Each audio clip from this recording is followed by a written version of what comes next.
Oh my god. Few little issues this morning. Anyway, there they are. Crashed. How good. AJ, Cansey, Lofty. How good's having two cars running into each other? Who would have thought that? How good are we at predicting what goes on in real life?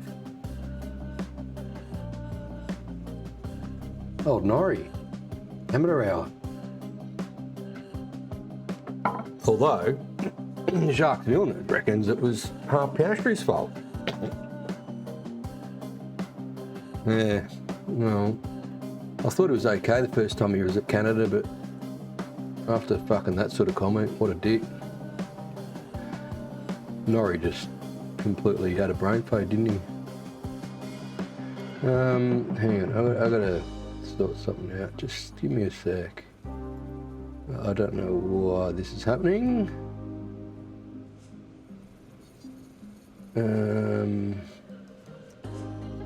Where is it? It's in docs, isn't it? Shit. Get rid of that. Bring it back up. Now reload. No, can't reload it. Anyway, it's all good. I could see you guys over here, so bit of shit to fix up, haven't we? Although we did a little bit of that.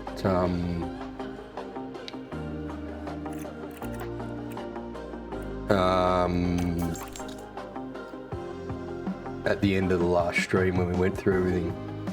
So yeah, probably good because I can't remember exactly what was fucked. I think it was a fair bit of shit that was fucked. That's right. We've only got we've got no spare chassis and no spare side pods, which is what we're going to design today. Happy days. So we haven't got. We'll put it this way: unless we rush it, we're not going to get it made for this weekend.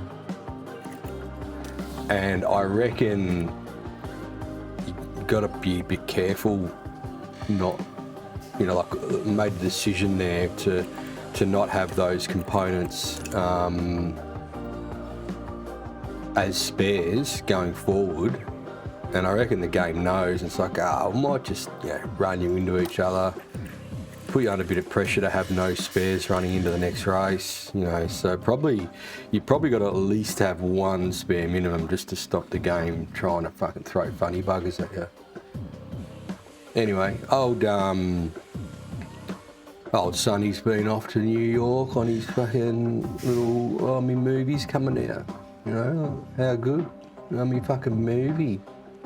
Who gives a fuck about your movie, mate? Looks shit anyway.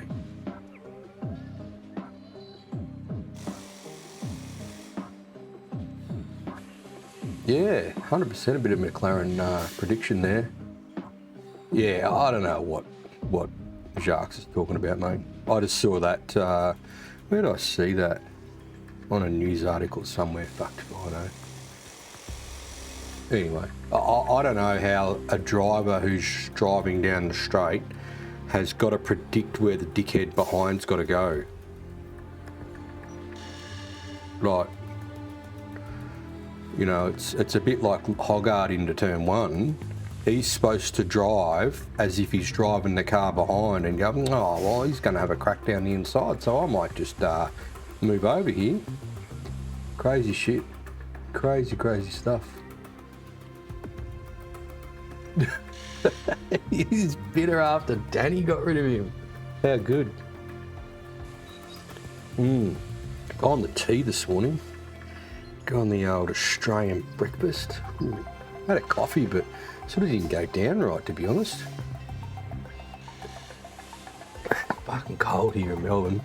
Good hot tea. Nice.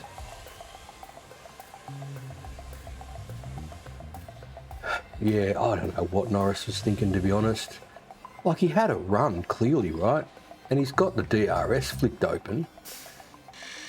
And he's obviously thinking in his brain the whole way, I want the inside. Now, you got to understand that that's all good and well to think that you're going to have the inside, but when there's a fucking car parked there, like,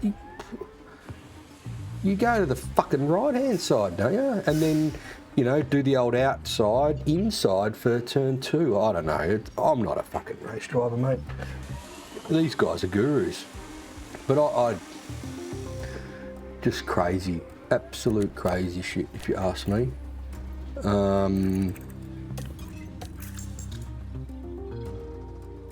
Russ in the Merc. How good. So Russ in the Merc and Antonelli in the Merc. 18 years old, this kid. I keep saying it, 18 fucking years old. I don't know if it's stunk in for people. This kid is 18 fucking years old. Unreal. Unfucking real. Like, 18 years old and he's doing that shit. Unreal. Hey Redmond, how you going?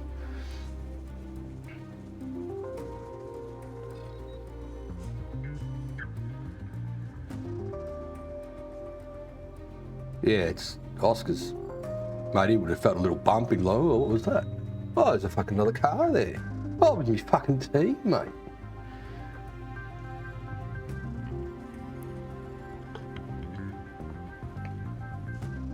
Oh, mate, we're not racing today. This is only design day. Race is next week. This is design day. So you've taken the day off for a race and mate, she's designed just so I can try and keep next week's stream down to fucking 4 hours if I can. 3 would be better. I think it was 6 last week.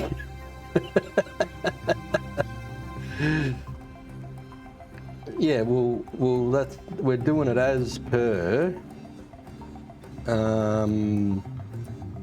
Where are we? Where the fuck's the calendar for F1? We're doing it as per the calendar of F1, so the Wednesday before the race is when we race.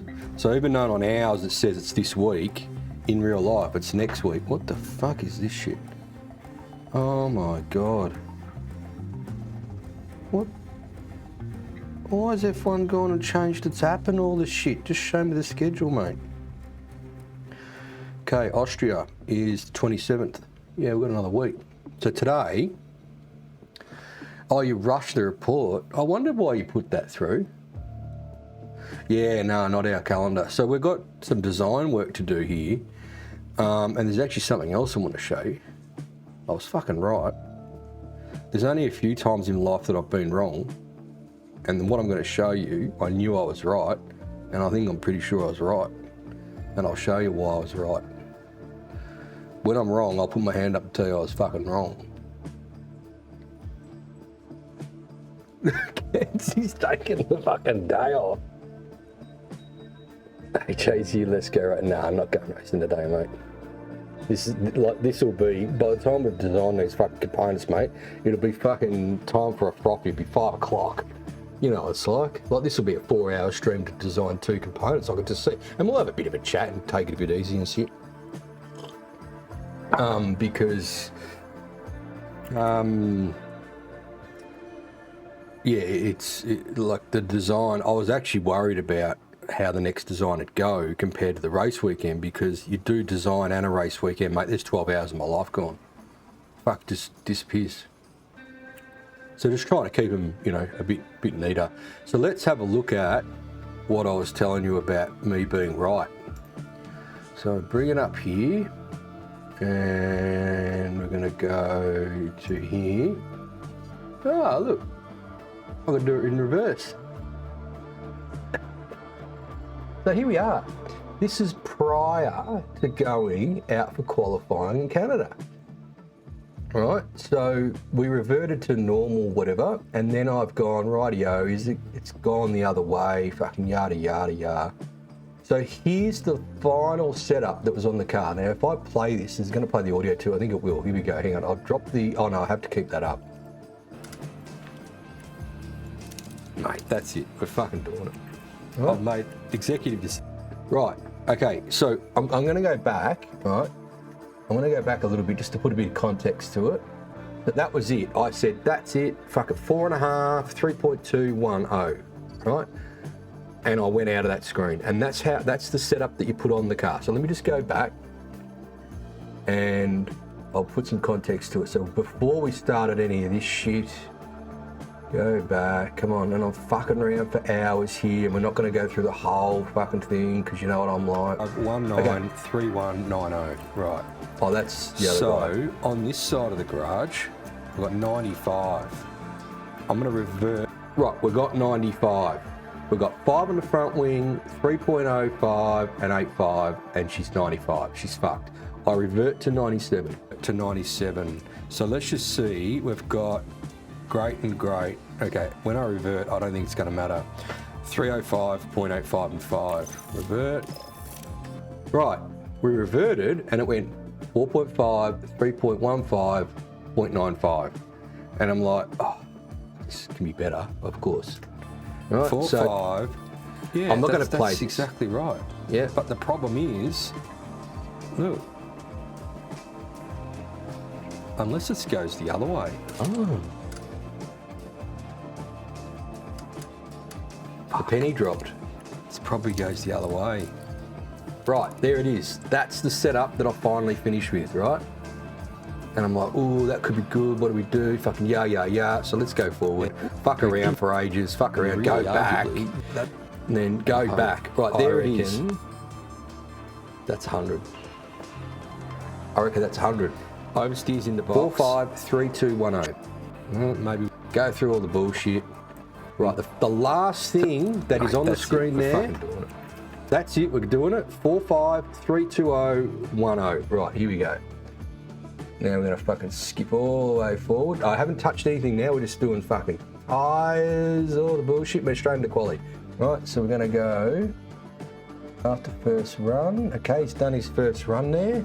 So they're fucking coming in the pit. Oh, hang on, go back.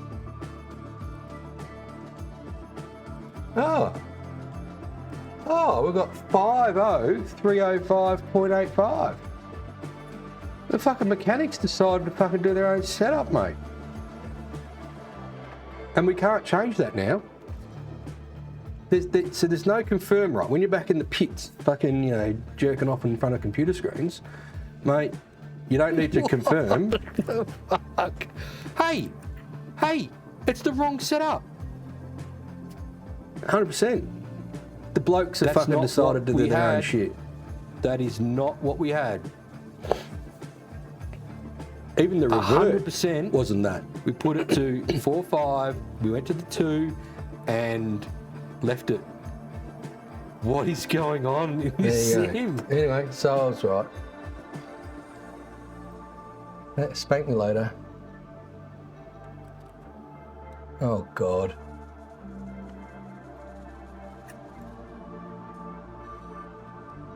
There you go. Oh, mate, there's not too many times in my life I've been wrong. No, it's fucking heaps of times. But that time I was right. When it comes to fucking setting race cars up, I know it used to happen in real life. Like, I'd be like, no, we fucking did that. Can we check that? And the boys would go and check it, and sure enough, we'd done it. Anyway, there you go. Reminds me actually of a day, well, not a day, but a weekend, out at Malala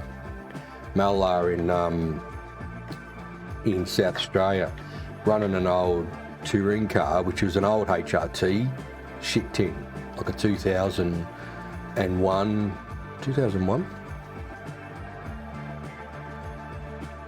I think it was. Anyway, did a heap of good stuff with suspension. Fucking got the packers in there, got the fucking bump rubbers in there. And we were running on an old Kumho tyre. So I don't know if you know anything about a Kumho tyre, but they were pretty, they had a pretty hard sidewall. So they really needed to be, like, you needed a heap of low speed damping and a heap of force under brakes to try and get temperature into the tyre. So I was fucking firing packers in it. Anyway, we got to a point where the gap from ride height was down to like 15 mil or less. I think it might have been 12 mil. It was fucking really tight. So basically you put foot in the brake and she's just solid in the front end. And mate, fucking click the stopwatch. It's like, fucking hell. Right, don't touch it. You know, car's faster than any shit box out there. This is a pole car tomorrow, so fucking beauty. And in all our wisdom, overnight, we decided to pull the front dampers out and just check it all, make sure all the settings were right. You know, because it was such a good car, we wanted to pull all the packers out, measure the packers, put them all back in, fucking off we go. Go out to qualify the next day, and she's fucking... Where's the fucking lap time going, boys? And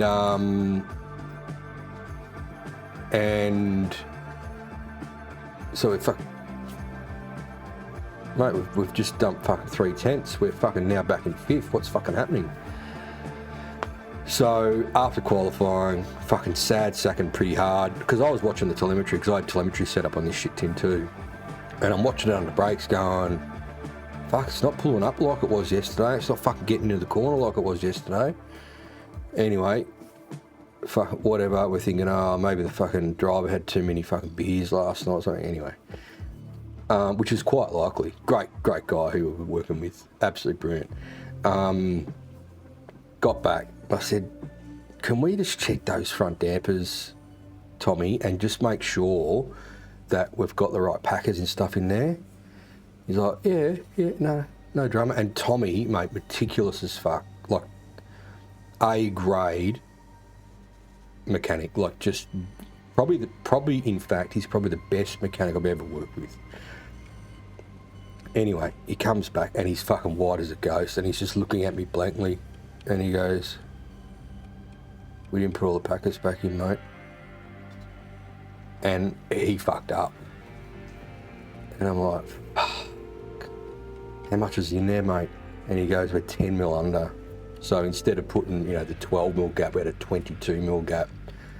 Anyway, there's your fucking, I think it was 3 or 4 tenths, and we were fucking, I don't know, P5 or 6 something.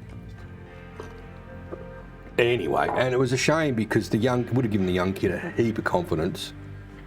Anyway, that all blew out, and we put him back in, and he raced pretty well. I think he had fastest lap of the race, and I think he got onto the podium, but it was such a shame not to have the quality. But there's the, you know, when you do stuff on race cars that work, mate, you never forget it. And if something goes wrong, you know what you've done to the car and what should make it go faster, and therefore you got to recheck that shit. That's why when I saw that we'd done 3.20 before we went back out, mate, the mechanics have decided just to fucking do what they wanted to. So it's a frequent occurrence, mate. And that was one of probably 2 times that happened in real life. That was the most vivid one. I'm trying to think of what the other one was.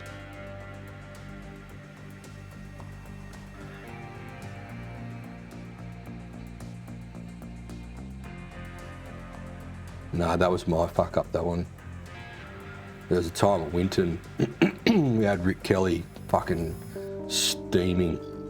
Young kid, 19 years old, and we had the car hooked up, and going into quali, I got a bit greedy with the car.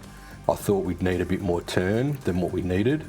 The car was really good in practice, and I put a bigger rear spring in it, and it fucking went slower. Fuck, I was devastated. Fucking so pissed off when it happens. Young Lions. Yeah, Young Lions in 2002.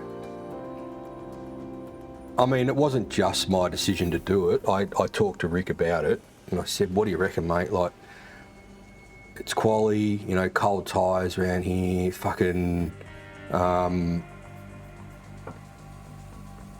it was early morning, so it was in the afternoon the day before when we had the car at Jet, and it was going into the morning, and generally in the morning it's colder, harder to get front tyre temperature. Crazy thing you do with those shit boxes is you can put bigger rear spring in it to get it to rotate. Not the greatest way to do it. You'd rather get the front to do the work, but in those things, most of the time the front was pretty tapped out with what you could do. You really needed to do geometry changes to get any speed out of it, and that's fucking whole new front uprights. Anyway, forget about that. So you stick a bigger rear spring in it, And generally it just gets it to rotate at the corner a bit better, because you don't want understeer right, because you got understeer, you're fucked. Anyway, we did it, and it had just a little bit too much oversteer. And it was a shame, because again, he was on for a good one. So that wasn't really a mechanic one. That was a bit more, you know, driver engineer, sort of trying to get the most out of it. Probably just needed a couple of turns of ride height in the rear, to be honest. You know, maybe 2 or 3 turns of ride height in the rear just to help it get to the corner a bit better. Yeah, it did feel a bit buggy, didn't it? Like that crash between these two guys, it's a bit of a fucking weird crash. Normally when they have a crash, they go tink, and then they fucking just explode into the fence. Where they sort of just ran into each other and like ran off into the, which was good, because probably a little more realistic. But yeah, it was a bit buggy, wasn't it?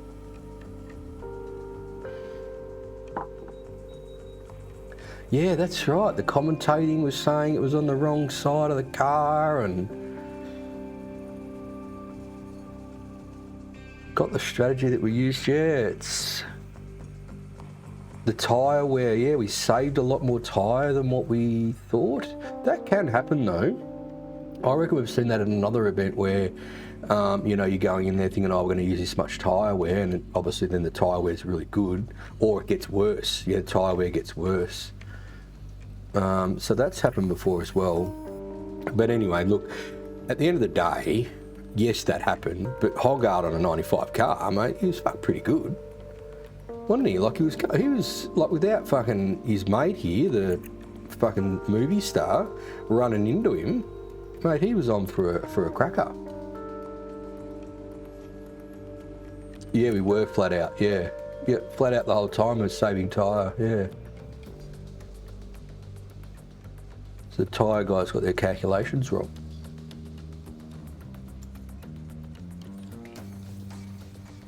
Yeah, look, that would have been a great race, to be honest.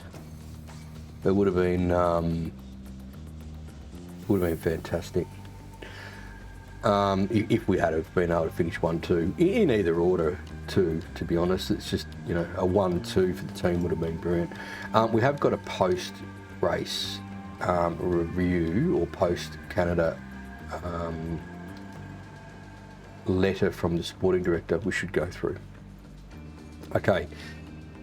Dear Gaffer and team, we understand and share the disappointment surrounding the outcome of the Canadian Grand Prix, particularly given the unfortunate incident between our two drivers. While the events on track were regrettable, now in the past, assigning blame is neither constructive nor aligned with our forward-looking approach. That said, there are several key positives to take away from the weekend. At the time of the incident, we were running 1 and 2, an impressive position achieved through determination and resilience despite earlier setbacks. That was good. AJ's performance was exemplary. Strategic adaptability and real-time decision-making, particularly the car one strategy adjustments, were instrumental and deserve high commendation. Yeah, it's a hard thing to do, especially in real life. You know, you sort of go into a race, well, this is years ago, probably not so much now. I think you have to be flexible. You just got to be flexible now. If you're not flexible, if you dig your heels in and go, nah, this is the strategy, this is what you've got to run, you can get shown up pretty quickly. So it is good that you go in with a plan, but very willing to change that if circumstances change, and that's what happened. Hoggard delivered an outstanding performance of both the start and restarts, gaining critical track positions under pressure. Throughout the race, we maintained competitive pace. Why is that highlighted? Maintained competitive pace and remained in contention with the exceptionally fast Red Bulls. Absolutely. I think that rear wing of ours with the DRS effectiveness, I think that helped us there, because we've got 3 fairly decent DRS zones. So I think that rear wing might have helped us. So hopefully going into Austria, touch wood, that's sort of a bit similar. Importantly, we achieved our commercial objectives for the event. Yeah, okay, that's we've got to do that. But fuck, I want to be getting this 3rd position. While the final result may not reflect our true potential, the team's effort, execution, and progress remains a strong foundation as we move forward.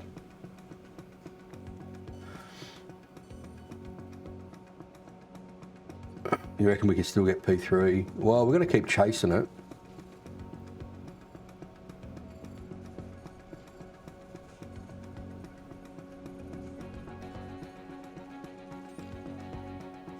They do with Williams and Albon, two-stop superior, and they just dicked it. Yeah, okay. Interesting. I didn't pick up on that one, actually.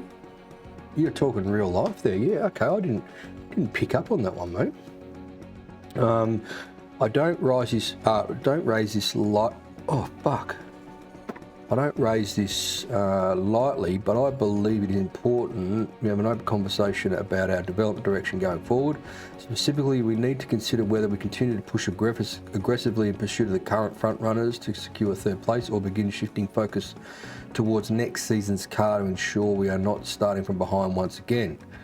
From my perspective, a more balanced approach would be the most strategic, maintaining our efforts to close the gap to those ahead while also laying a solid foundation for next year's campaign.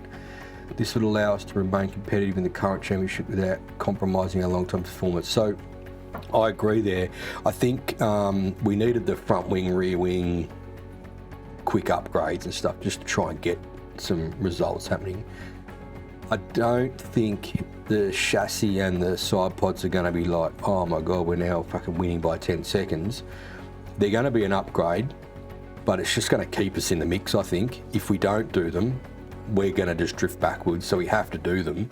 And we'll go through it, obviously, and you'll see the numbers that we're looking for and what they're going to give us, what the chassis and the side pods will give us. But certainly, I think rushing them, like, you know, getting them on before Belgium and shit like that, I don't think we should be doing that. We probably just need to keep a bit of pennies in the bank, and but still do the components, and then the next ATR that opens up will probably be research, I'd say. Oh, he was complaining they don't listen to him. Yeah, okay. Well, I think Charles wanted a fucking one-stopper, didn't he? And then the team decided for the two-stopper, so it's a bit of a reverse one there. So yes, I agree. We probably don't need to be balanced, as in like still got to do it, but just not.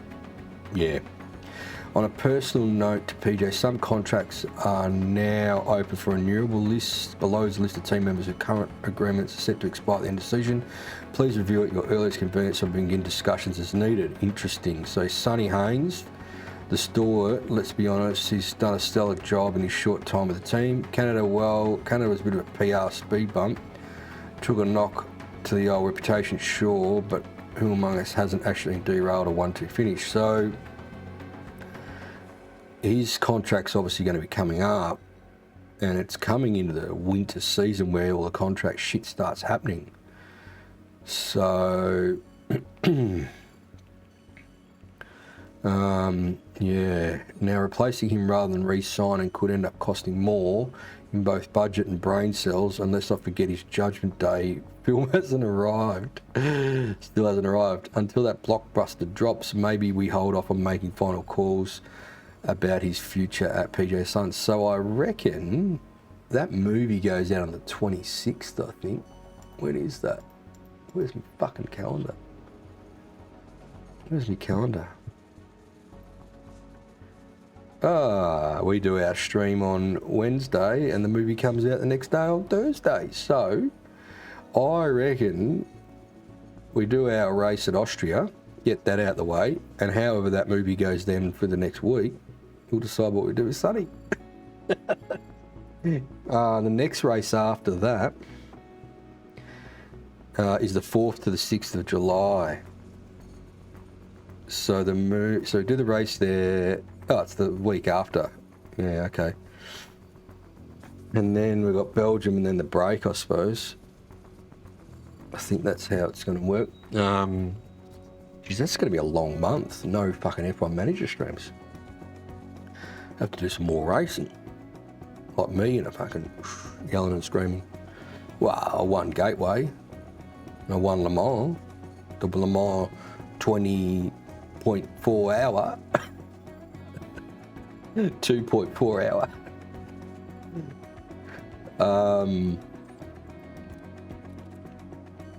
Look, I don't know. We'll just see how it goes, because obviously, if he keeps running into his teammate, we might have to fucking have a think about it. Needed to be done before Belgium. Oh fuck, beauty. Okay. So AJ's up for a fucking contract renewal, with the exception of one minor hiccup on the fuel front, which to be fair is still managed to turn into cash. Only sacrificed a few points. His performance have been consistently top tier. He's born winner, fiercely competitive, and has a knack for reading a race like it's the morning paper. His ability under pressure has delivered solid results, not least of which was our first win at Monaco alongside Sonny. Contract renewal ? Definitely worth serious consideration. That said, I'd suggest testing the waters with slightly lower salary offer. Fucking lofty. Wants to tell him how good he is and then fucking drop his wage. Fuck. Ruthless cat. Partly due to budget constraints and partly because we've had to widen every doorway just to accommodate his growing ego. Oh, fucking hell, mate.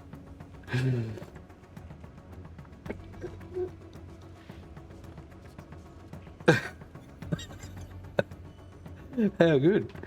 Also, there's the unfortunate Monaco incident involving Renee Gracie, who filed an emotional expense claim after alleging his OCD ruined the vibe. Apparently, every time she turned on, he turned her off again. All things considered, he's a valuable asset, just maybe one we need to ensure for our performance going forward. Well, there's a couple more race minutes to go yet before we go fucking signing contracts, I think. Just make sure that, you know, we don't go sign a contract and all of a sudden the performance drops off. So we'll just, you know, we'll just keep going where we are at the moment. Although he hasn't been with us for the past few races due to personal matters, his high stats, wealth of experience and strong rapport with Hogarth remains incredibly valuable asset to the team. Let's be honest, he's the kind of guy you want inside the tent punching out, not lurking outside throwing haymakers in. With numbers like his, it won't be long before other teams start sniffing around. Best we get a contract in front of him sooner rather than later, before someone else offers him a fancier tent with air conditioning and a signing bonus. So I thought the whole team was sorted, but anyway, obviously not. Affiliates Kanzi, what can we say about him? Is Kanzi up for renewal? Fuck, mate, I was actually half contemplating putting Kanzi in at P1 at Austria after fucking Sonny's little fucking drama.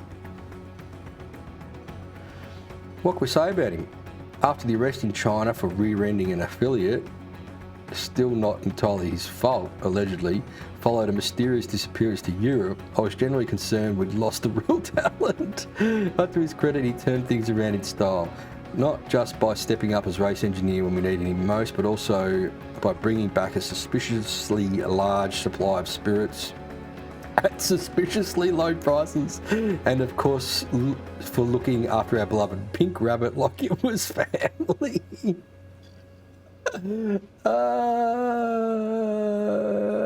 I wrote it, AJ. Fucking gold. He stepped up to the plate in every way imaginable, and let's not forget he currently holds the team record for fastest rabbit cleaner. That alone deserves full credit and maybe even a line in the next press release. Oh my God. Rest of the affiliates. The other 5 affiliates have been doing solid work on car development since their contracts all expire at the end of the season. We should definitely look to extend them. Keeping them on board is key to maintaining PJ SUNS' integrity. A scrappy bunch of misfits from Dandy South who've made us who we are. Fuck, we're a scrappy bunch, but we go alright, don't we? Plus, extending those contracts mean we'll have 4 affiliate slots opening up soon. Fuck. Should you want to bring in fresh talent or shake things up a bit and to bring Renee in? Well, she's sort of a surrogate affiliate, isn't she? She's sort of there on a bit of a side deal. The remainder of the staff, including myself, have contracts extending beyond 1 year. However, I am open to accepting a reduced salary in exchange for an additional year. Why would you accept a reduced salary? It would be worthwhile to explore whether similar contract extensions on adjusted terms could be offered to others as a cost-effective strategy for upcoming season.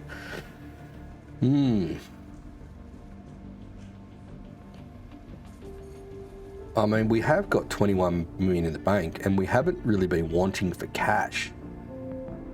So, I don't know, let's just, yeah.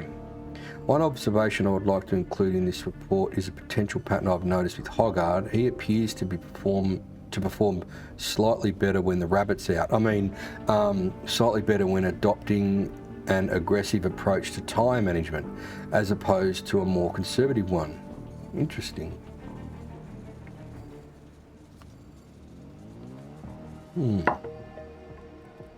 This should require further monitoring to confirm, but if validated, we should consider tailoring more aggressive strategies for him where feasible.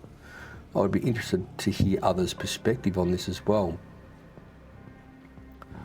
That's interesting. So what he needs, though, he needs a suspension upgrade where we get a bit more tyre preservation for him.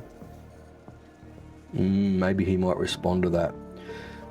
Let's rally together and give it everything we've got. Third place may seem distant, but it is still within our grasp.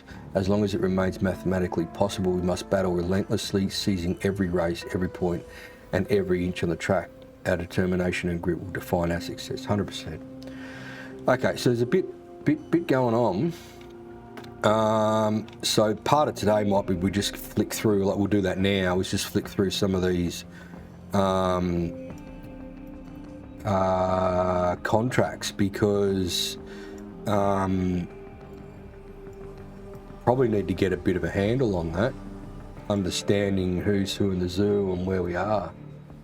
So let's go straight into the engineers. AJ, Alan is 96 all round. Where's his fucking contract? 6 months left. Right. So that is one that's going to start, people are going to start sniffing around.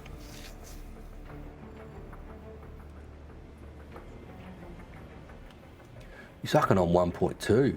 I mean, it's worth it, but fuck, it's on 1.2.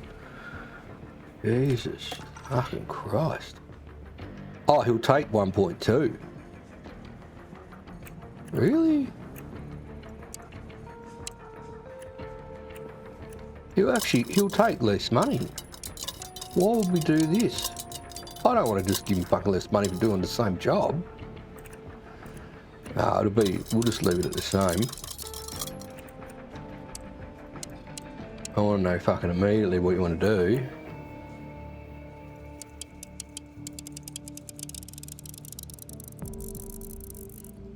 Fuck, you can go to 10 times. Oh, hang on. What was it at? What was it at? 1.2. Oh yeah, so.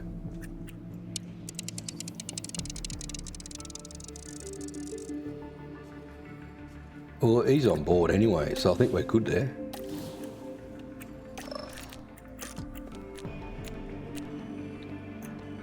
Fuck, 1.4. You should spend a bit of money on these cats. One spends most of his time at a fucking day spa. Yeah, okay. So, look, I don't think we've got an issue with keeping engineers. And obviously, right now, if we were to fucking seal the deal, well, we probably could, couldn't we?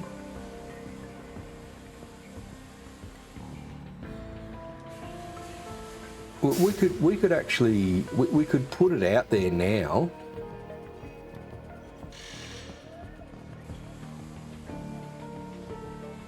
Yeah.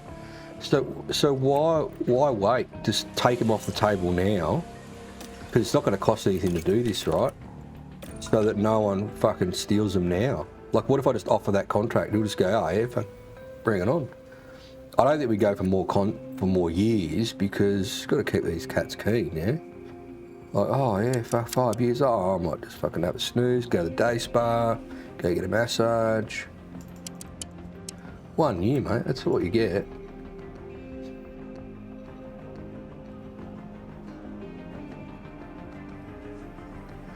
Yeah, so if we wait, if we go immediately, like it's still well in the box, right? Although that could fucking... I don't want 7 days, I want to know now. Oh, he'll go 2 seasons, he's a bit more happy. Oh, fuck. Oh, hang on. Oh, start date immediately. Oh, start next season. Right. Yeah, start date to next season. Yeah, okay.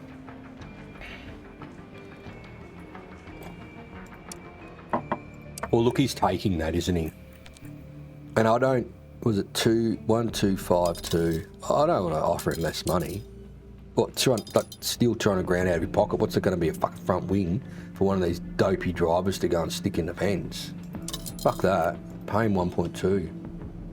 Next season, 2 seasons. Breakout multiplier just drops the deal. So 0.5 is the minimum. What do you reckon? Do we hit this up? AJ, you're not allowed to comment on this, mate. Sorry. You're out of this one. 2 season, next season, 1.2, team vote. Have we got enough team members here? I don't know who's here.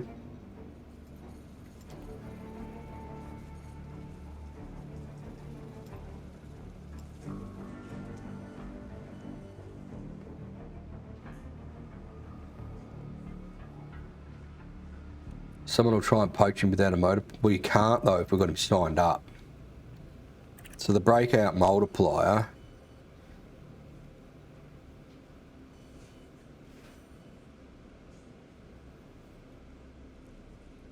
What do we just hit that up? Just fucking hit it.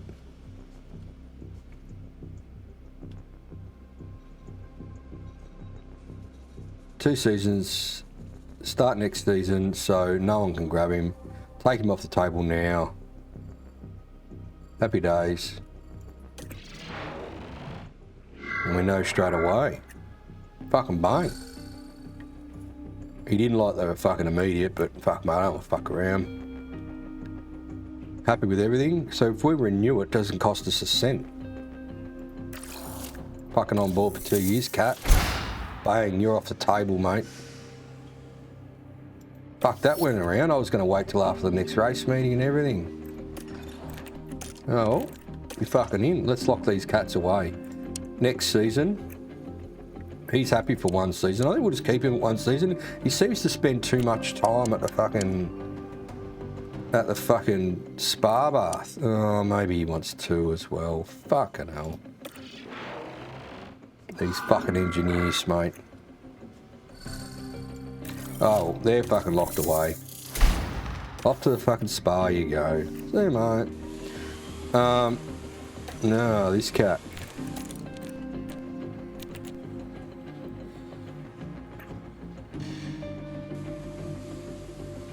Let's have a look at what he says. Next season. Yeah, he doesn't want to do immediate. He wants to fucking... He wants time. What do we give him, 7 days? We'll give him 14 days. If we give him 14 days, that'll be into the season of fucking... Everyone's starting to sniff around. Yeah, but see, 14 days here. We don't have to do anything here. We can send this out 14 days later, which is after the movie, and we don't have to take it on, do we? Like we don't renew it. We just get a feeler of where he's at. So car 1 season. Next season. I mean, we could tickle it up right up there like that. He's gonna go for that, I reckon. Do we offer that and see what happens? Yeah, 2 years is almost like he's in there for good, but I don't want to drive for 2 years.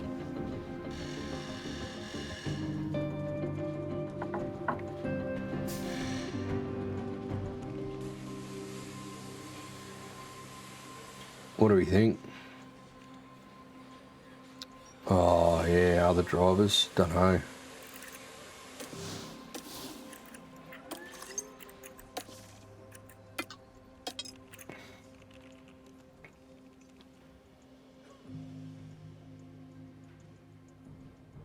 That's Verstappen.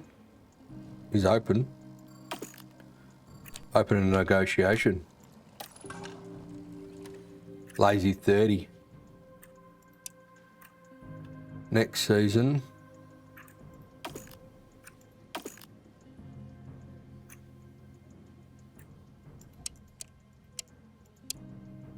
$60 million to buy him out. We've got enough, haven't we? We'll just go find some dude with a heap of cash that can sponsor our team. Costs us 63 mil and 30 mil a year. We won't be able to do anything to the car. Current contract is 7 years. It's got 4 years left. Yeah, not happening. Alonso, I won't do it again. Lando, falling out of love. Leclerc, I don't know, man, but he's not fucking winning races. I mean, Michael Schumacher at Ferrari, fucking winning races. Charles Leclerc at Ferrari, not winning races. Carlos Sainz, not winning races. Hamilton, not winning races.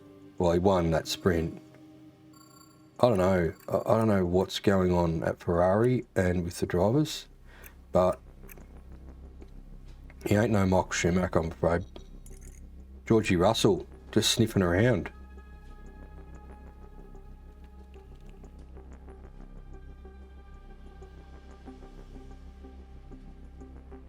Got to say, he's been driving pretty good all year. Hasn't been trying to find gaps where there are no gaps. Carlos Sainz, up and down, very up and down. Like it's almost like it's there, but it's just fucking not. And what happened on the weekend for him, you got to half blame himself for it because he didn't do a good enough job on his first lap to be there. And sure, okay, his second lap would have got him in, but it didn't because he got fucking held up because he didn't do a good enough job on the first time. So Carlos is a good driver. He's demoralised too, mate. He's fucking demoralised. I mean, this guy, fuck me. Wow, hasn't he shown to be a fucking, like, took me a while to warm up to this cat, but jeez Christ, he's good.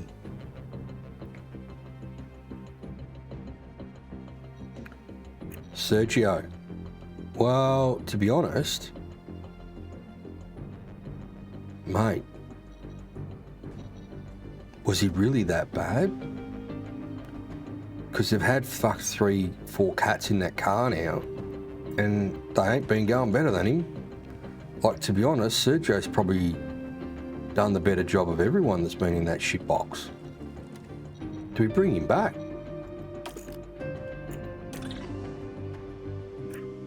Oh, the appeal is 0.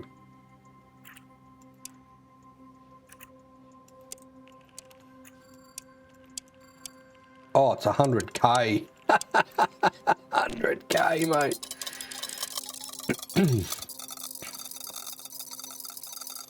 Holy fuck, she's 6.7 mil entry. Jeez. What are we saving here? We're saving 4 mil a year here, boys. Bit of development money in that.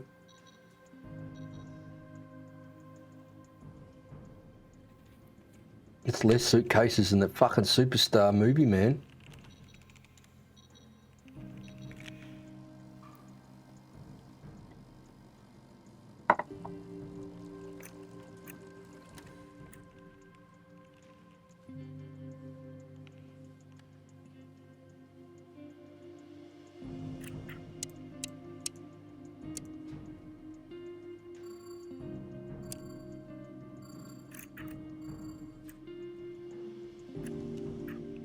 Look, to be honest, I bagged this cat and I was fucking wrong, I reckon. There's something going on in that other car. That's probably someone to be looking to stick on the books, I reckon. I don't know, have to have a little chat with AJ and see what he thinks. So what do we reckon, Oscar? He's open to negotiation too.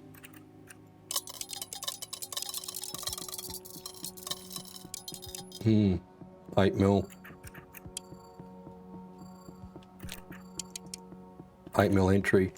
So he'd be looking for sunny money. Sunny, funny money. Still save a couple of mil on sunny.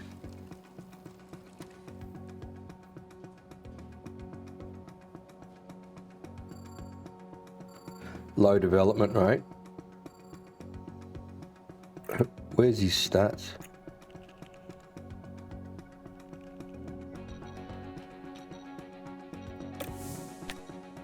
Development rate very high. Interesting. That's interesting. So where's fucking Surge? Low. Interesting. Yeah, okay. Well, you'd be definitely looking at Oscar, wouldn't you?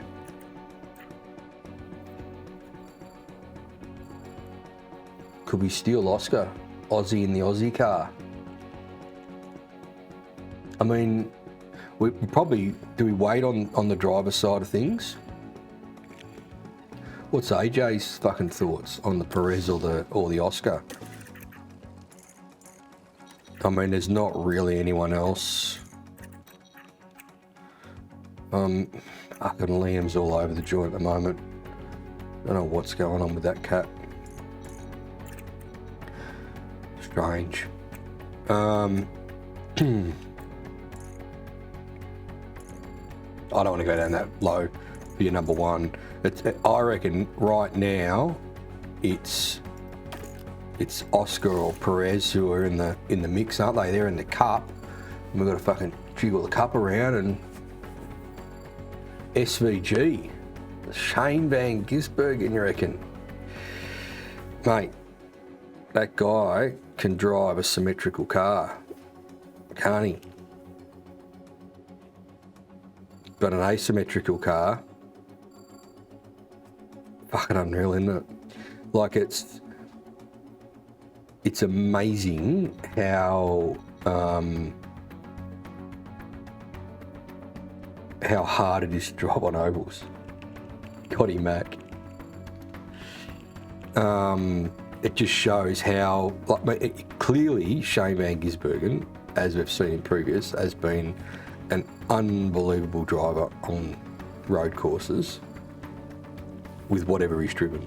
Stick him on an oval, mate, fuck, further back than fullback. Unreal, isn't it? Like, just, it must be doing his head in, trying to understand and figure out why he can't just turn left. Like, sometimes you don't even use the brake. You just hold it fucking flat and maybe you have to come off and get back on it and you just got to turn left. Like, it can't be hard, right?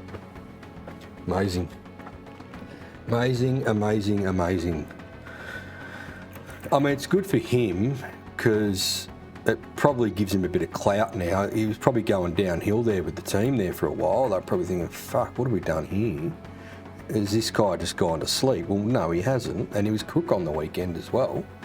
And he still went and won it. And he fucking showed him how much he can win by fucking just 18 seconds or whatever it was. Whenever the next oval is, he'll be back to probably fucking the back of the field. And you can't say, well, you sort of can say it's the driver because his teammates generally at the ovals are in front of him. So he's got to work out how to drive an asymmetrical car and just turn left. It's fucking crazy. Anyway, the pressure off him, wanting to win or, whatever, all that bullshit that goes on has got to disappear now, and he's just got to figure out how to turn left, and whether it's changing the car or fucking changing driving style, I don't know. Compare drivers. Oscar and Sergio. I mean, purely based off. So Piastri is at an 80, so they're both at an 85, but we've got a very high development rate. You'd have to go with that. I mean, straight away, there's your man, isn't it? Because at a very high, you don't want a very low, because he's just going to take ages to get any better at anything. Look at the smoothness numbers. Yeah, I mean, Oscar's your man. In that respect, Oscar's your man.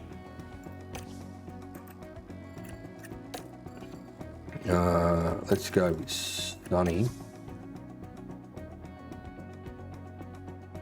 Yeah, so it wouldn't take much to get him in front of Sunny, would it?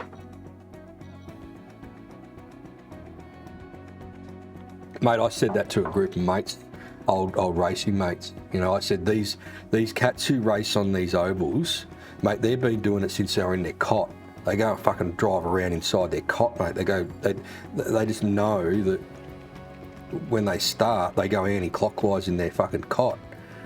And they've been doing it their whole fucking life. Whether they started off in those little legends, you know, those little valve bouncing fucking things. You know, all that shit, and then they go into dirt and all the bullshit. And they just know how to turn left. They just, yeah. And I reckon there's probably a bit of inner ear going on there. Like, you know, it's like their old man's fucking, you know, ever since they've been young, if they got it wrong, mate, he'd just go and smack him in the fucking left ear and get him to fucking, you know, turn in a fucking bit harder. So there's probably a bit of inner ear balance stuff going on, and training that inner ear. It'd be, yeah, fucking crazy. Hoggy, what does Hoggy look like? Hoggy's a fucking development rate max. He's coming, mate. Look, he's at 84. He's almost at 85. He's coming, mate. We're not getting rid of Hoggy. Hoggy's staying. A couple of young blokes. Look at those two cats. Look at them. What a lineup that'd be. I'm fucking getting a bit of a chub here. Sort of fucking want this cat now. You know what'll happen. We won't be able to get him. Should we fucking throw a feeler out for him? What's our thought? Car 1 next season. Contract. He's going to cost us less than fucking Sunny. Ooh. If we bash it in the middle there. Hit him with a signing bonus. Nah, I hate race bonuses. In 14 days. It's going to cost us 4 mil now to sign him for next year. No, but that's for next season. Why have we got a buyout fee for next season? Oh, he's got 2 years left on his contract.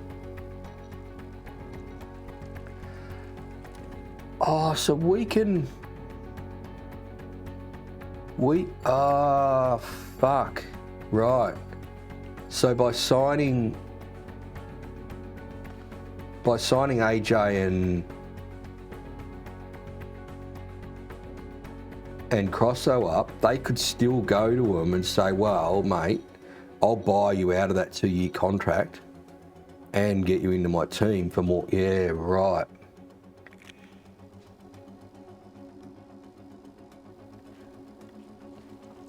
I don't know. Bit sick of the fucking movie star right now. I know someone would be happy to have Oscar in the side. Fucking technical director.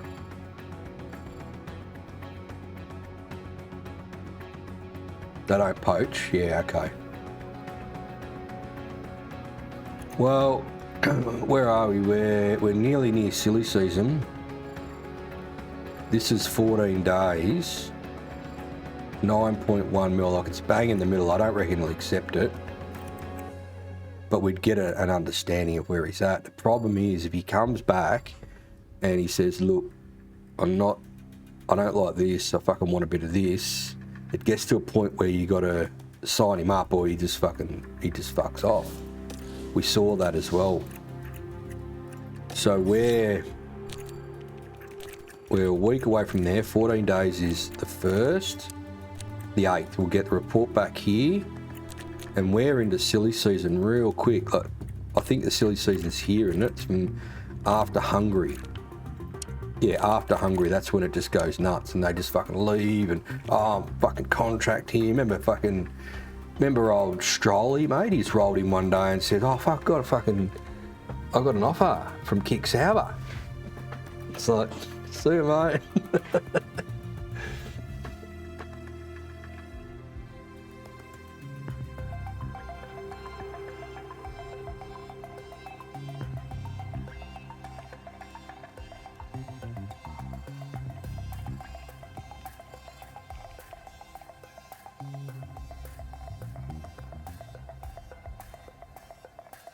Okay.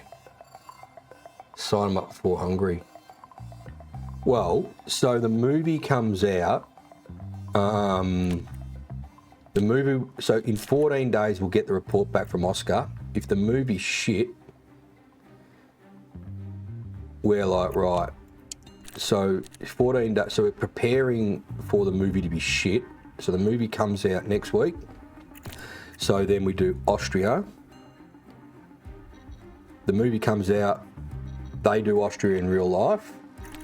Then we get the British Grand Prix, and then we get a report back from Oscar on what the deal is. And then we could say to him, mate, you fucking in or what? It's going to cost us a pretty penny though. So it might cost us 9 mil a year, but it's going to cost us 4 mil to get him in the door. So it's a couple of mil spend over keeping this cat probably. Although he's probably going to want to nick some more money.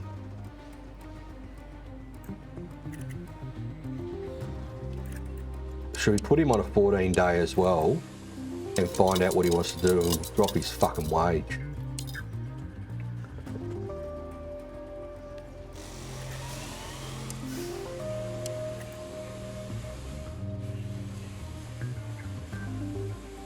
At least in 14 days, we'll have Oscar and him giving us the information of what they want.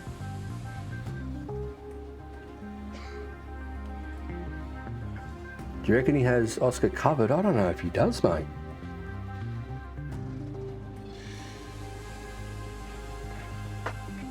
Not in the fucking rocket ship we gotta build.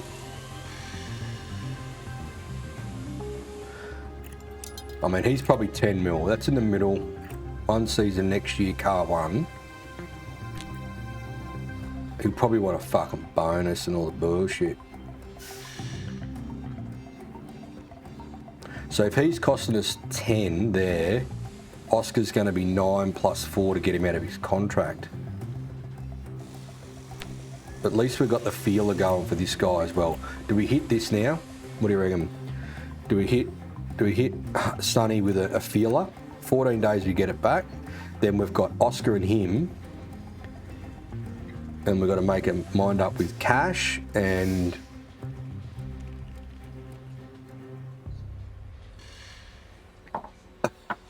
Grosso, can't believe we aren't looking at signing Christmas. She's been jumping in the rig a bit, you reckon? I mean, he's not going to go for less cash, is he? So let's bowl out. Let's just go. What was he on? He's on 11. Yep. Next season, 14 days, on the same cash. Offer that. 14 days. See what he comes back with. Right. Then, if we do Mr. Piastri, next year,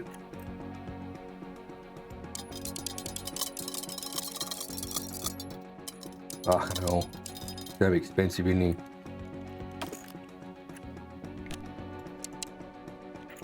Car one next year, season for 1.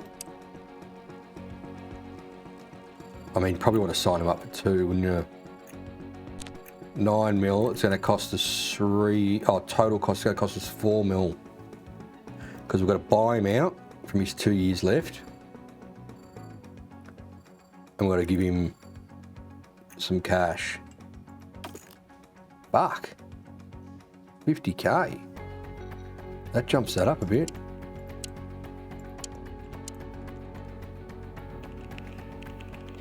Could put that in there. 50k for 5th.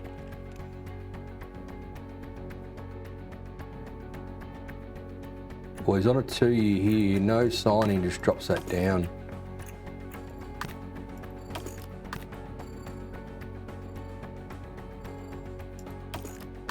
Yeah, maybe go no sign on. Maybe 2 years, no sign on, 9 mil. So in effect, it's going to cost us more than having Sonny on board, because it's 9 mil a year plus a 3 mil here. So that's going to be 12, nearly 13 mil, where Sonny's going to be 11. Well, at the moment it's 11. 50k for 5th. Give him a bit of a carrot.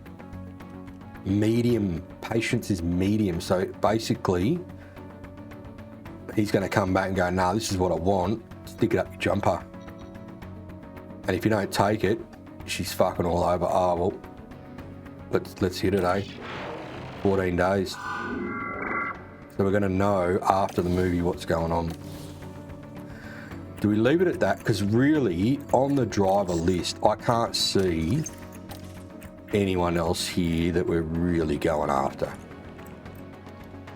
I mean, there's Georgie's been going pretty good.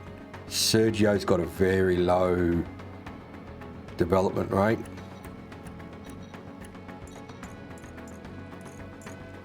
I can't really see anyone else. Carlos is probably the only other one. What's his development? Low. Yeah, so he's low as well. That's where Oscar's quite good, isn't it? What's Lando? I mean, I'm not having Lando in the side. Average. There's no one else on this list that I want, to be honest. Maybe this cat, but he's too low. He's... Actually, Colapinto didn't do too bad, did he? Didn't hit the wall and it was half fast. Faster than his teammate. Fucking wiped Gaz.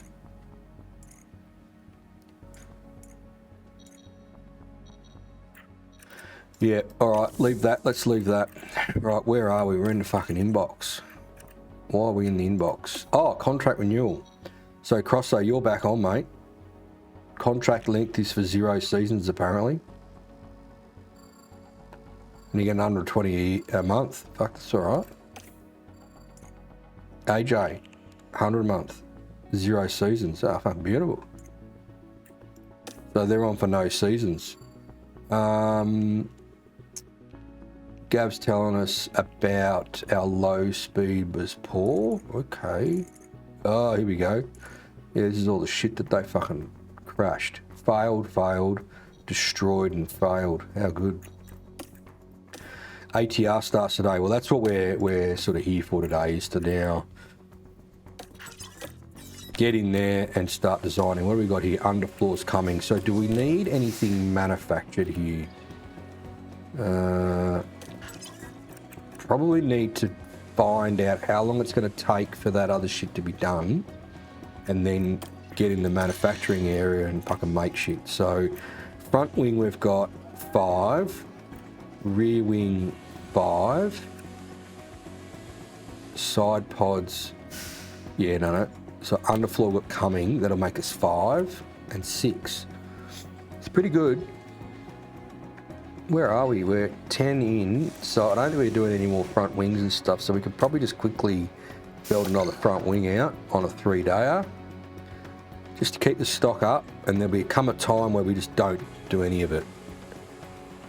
So let's do a front wing, a rear wing, underfloor's coming, because we won't be redesigning that shit anymore. It'll be all research. Where are we? Warehouse. So that'll go 6, 6. We'll have 5. We've got 6. That's plenty. Right. Here we go. Here goes 3 hours of our lives. Well, hopefully not. Hopefully this isn't too bad. Oh, pit crew? Okay, yes, before we get fucking deep and dirty into that, let's look at pit crew. Okay, cumulative. Oh, this would be pretty quick, I'd say. So, okay, they need to fully rest, don't they? Yep, they need to fully rest, agreed. We had mistake on the weekend and they were, I think they were 8%. So, yeah, so rest. Confirm, done. Okay, that's good, that's done. The other thing is the cars, powertrains and shit. Now, Austria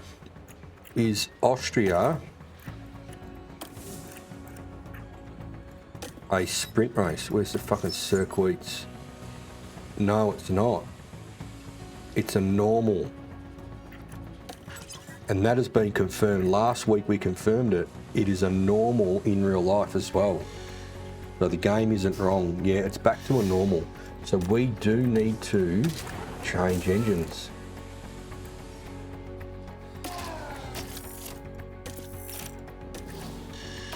And ERS.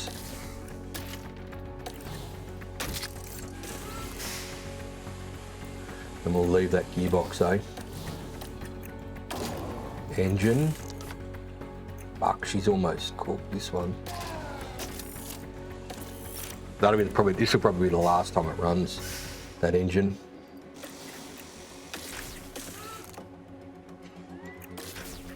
Fuck, this ERS is cooked as well. Gearbox will leave.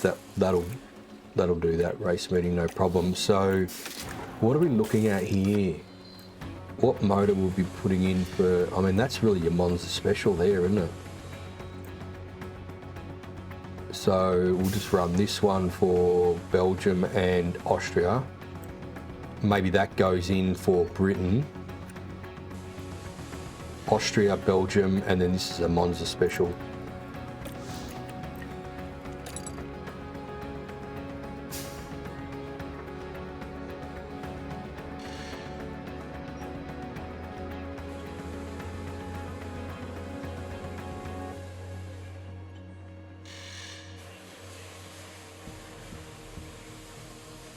Yeah, so penalty. Fuck. We can't buy anything until we've used.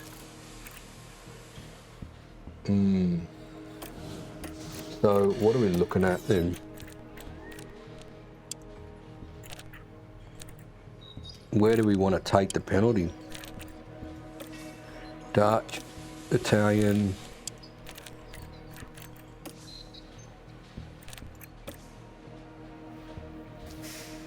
We could take it at Azerbaijan.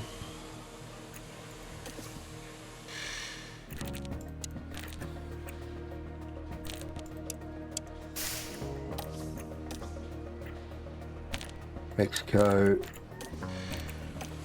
Now we're getting too far in the season. It's probably Azerbaijan. Maybe that's where you could. It's probably where. You know, you got the long straight down that front straight, like not at the back section, you're not really passing, but down the front straight, you could probably have a chance of passing. Yeah, we offered Oscar. So 9 mil, 2 seasons, no sign on, and both Sonny and him will give the report back on the same day. So maybe Azerbaijan's looking like that. There's today. So they come back to us here on the 14th. So after Britain, the Monday after Britain.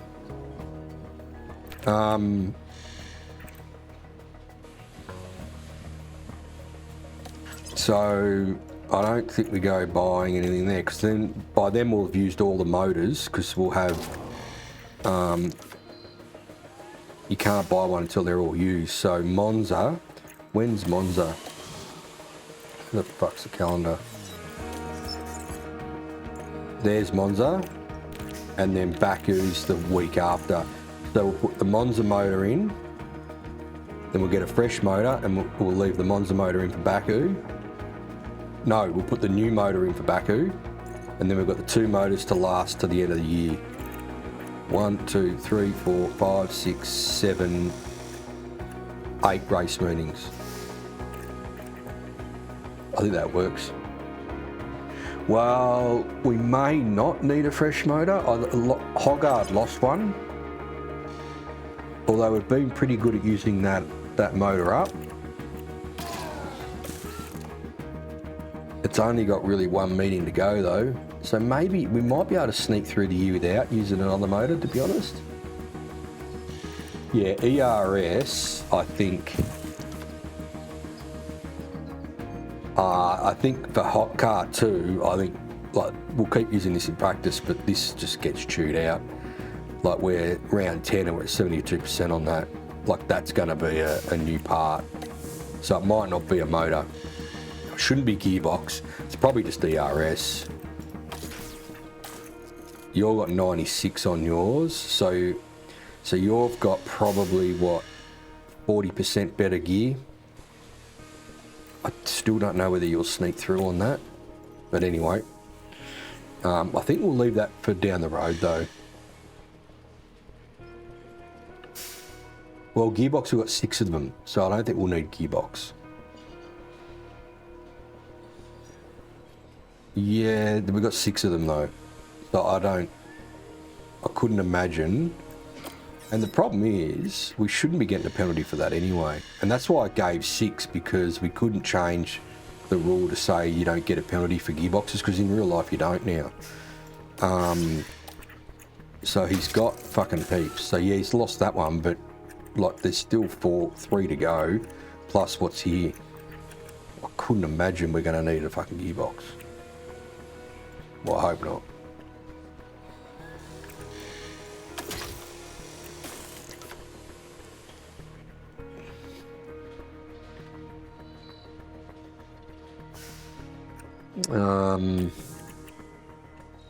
I mean, this car probably needs to have all the old shit put in it, but I just want to try and limit doing fucking 3 big changes. Yeah, our gearboxes have been wearing pretty good though. Like, fuck, they've, yeah. Okay, let's get into this design. So the deal will be Jazwa.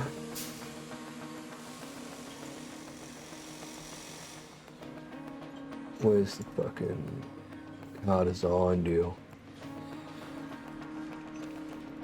Okay, so car design. Yeah. So okay, so chassis and side pods. Suspension was really just tyre conservation, which is probably bubbling up to the surface to be half a thing. Let's just look at the chassis first. And half and half. So, okay, let's go 3.5.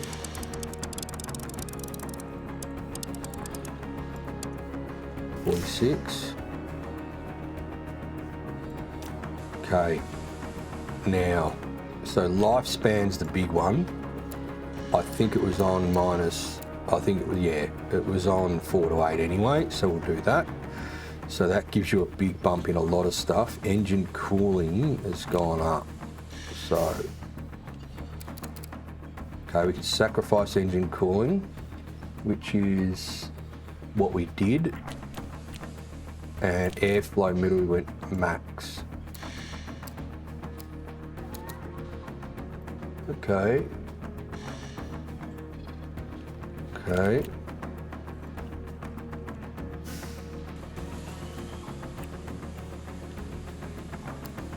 Okay, drag reduction just to get the top speed not to drop.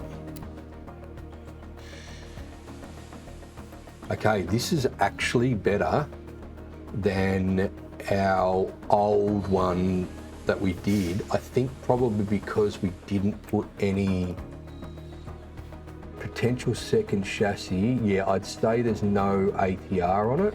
But the ATR's given us another little boost here of 35 high, and it was 29 and 12, so we're 35 and 15. That's the same, that's a smidgen better. So anything else we do here though, I think starts to affect our medium and high, it does. And we know that what we want is medium and high. We want maximised medium and high. Okay, well that's the component right there. Yeah, everything else we do drops medium and high. Are we happy with that?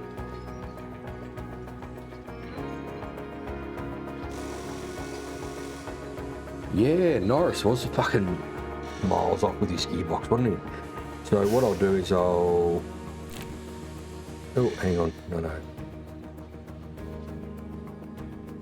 What we want is the lifespan to be highlighted. Okay.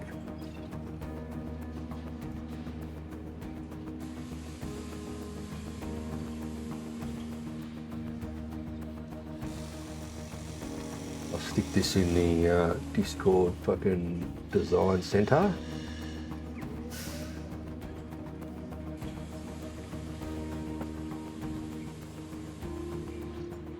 Second chassis.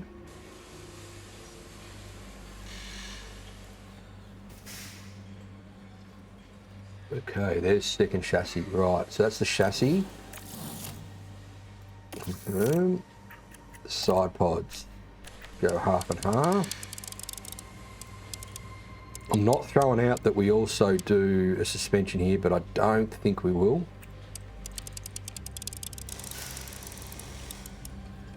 I think the next time it comes up, maybe we do a couple of,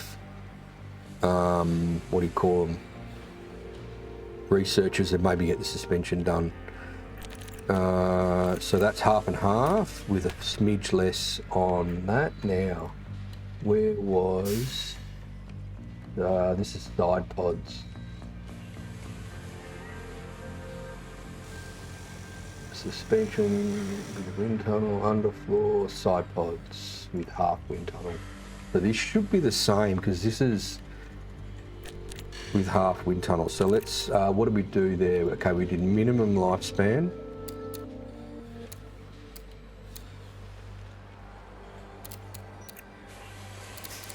Okay. Yeah, the side pods look more promising, although at the moment, well, yes and no. I mean, we've got 35 high speed and 15 medium, and we've got 14, 14, 22 there. So I'm just trying to look at, let's do drag reduction first. So that went to max. Oh. Okay, so we went for max drag reduction. We could sacrifice a bit of this drag reduction for even more high, medium and low.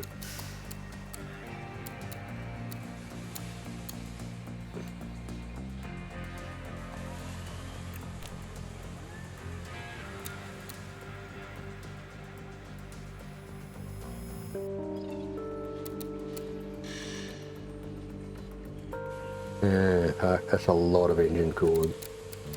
Let's just get it to neat to... Oh, fuck, hang on. Okay, right. Yeah, okay. So, this is where it goes pear-shaped. Well, that's quite a big bump on what we had before as well. Okay, we're going to have to chat about what we do here then, because there's going to be some sacrifices needing to be made. So, airflow front. Oh, no, hang on, okay. So... Oh, okay, that's dropping low speed, giving it high speed.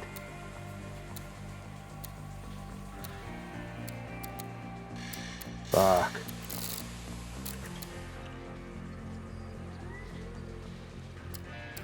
So we had it slammed there. Hang on, let's do individually these ones. Okay, this hurts engine cooling. What's it giving us?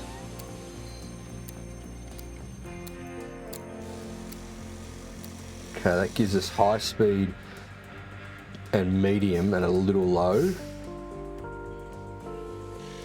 Hurts our engine cooling. We can get a little bit of that back. Yeah, the side pods definitely look promising, but fucking hell, we're going to have to chat about what we do here, because fuck, you know what I need to do is update where we're at on all the other cars, or the main competitors, to figure out what we do here, because all right, I think we need some more information here, because how we do these side pods is going to be critical to what goes on. So if you have a look at what we've been doing there, we're depending on how we set it, we're changing where the focus is here. We're dropping top speed, we're dropping a bit of engine cooling. I can handle 1% of engine cooling. But what we need to look at is where are we with our other competitors, and when we do this, are we chasing a 0.05 on high speed, or are we only chasing a 0.27 and we want more medium and more low? So this is why. So what did I have it? I had the settings that I had previous to any of this was this. That's how I had it. So 61 becomes 62, 03, a bit of acceleration there. 13, 15, so the old ones are 14, 14, 22. But we can adjust this. And we need to know what we're chasing. Because if we were to go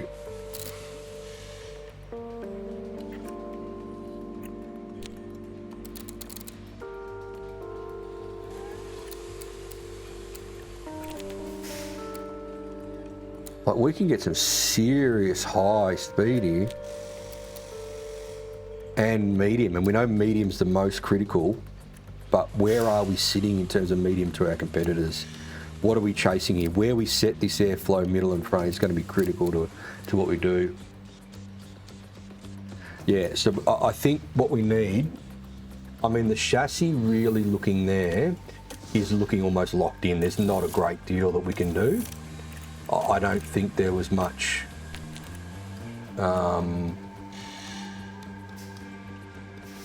much more to be had. We'll just check that. Because if we lock the chassis in, that gives us a bit of scope, and almost like you've got to probably look at, well, can we tune the ATR a bit better? That was 35, 46. Okay, so I had it set one up, all the way off, all the way on, all the way off. Right, so that's exactly how I put it in Discord, and there's not much we can do here. Like, if we pull this off, we start dropping high and medium, and we don't want to do that. Yeah, we get a bit of top speed, but we know top speed isn't the be-all and end-all. So that's almost like maxed. Engine cooling. Okay, we can go for more engine cooling, but we just lose top speed and DRS effectiveness and also acceleration. I don't think we've got an engine cooling problem. Okay, so drag reduction. As soon as we give it drag reduction, we start dropping high and a little bit of medium. DRS delta, as soon as we start chasing that. Okay, and I think our DRS delta is fine. So again here, if we look at our DRS delta and go, well, fuck, we're 3% better than anyone, we could probably sacrifice 0.5% here to get some more medium and high, which we know is probably where we're going to need to be. Like, we could probably sacrifice 1% there, and we've almost gained another point. We've gained 2 points of medium and 4 points of high. So we need the info. Wasted cash? Yeah, I don't know. I mean, there's still some points here, mate. Like 26 points and 12 points. Fucking, and I reckon, so the only thing is what we need to do then to answer that question is go and fucking put all the numbers in. Car analysis. They've all got the same cars. Start with Red Bull. Right, where's my latest one? What round are we on? Fucking 11. 3 round. Fuck, I'm miles behind. I haven't done it for ages. Okay, move a copy, create a copy, move to end. So we're at pre-round 11. Pre-round 11. I'll bring this up in a sec so you can see. I'm just typing all the numbers in. So I'll just check our numbers. Our numbers are not right. Oh no, they're pretty fucking right. Oh no, not quite there. 4011, 4968, 639, 4.2. Okay, so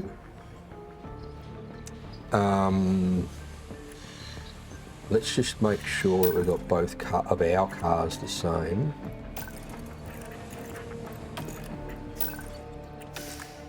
Yep, they're identical, right. So what I'm going to do is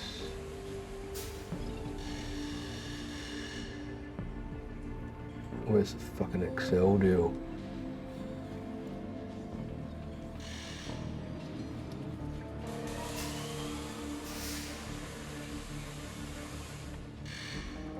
Hello, McFly. There it is, Excel. Rightio, so just tuning this up. So that's correct. That is actually 8. That's correct. That is actually 5. 411, 4968, 6039, and it's 4.2. Right, okay, let's start punching the numbers in for, and I'll just change car, no, change team, Red Bull, because we were running around with those cats. Who's got the, okay, Red Bulls have both got the same cars. Okay, so they're at 323.11. So they've gone up a bit. 1.882, up a little bit.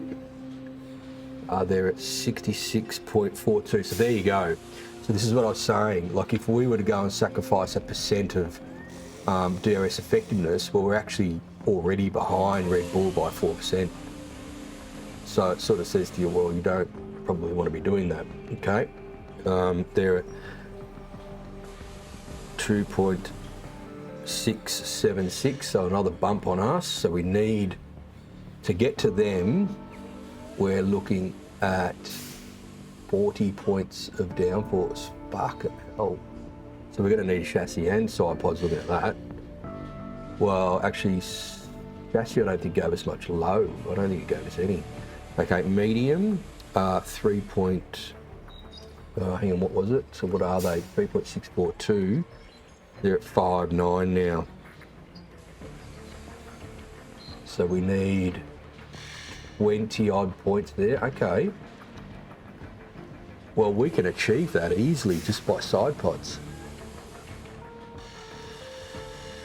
Okay, good to know. They're at 4.9 there. They're now at 6.9.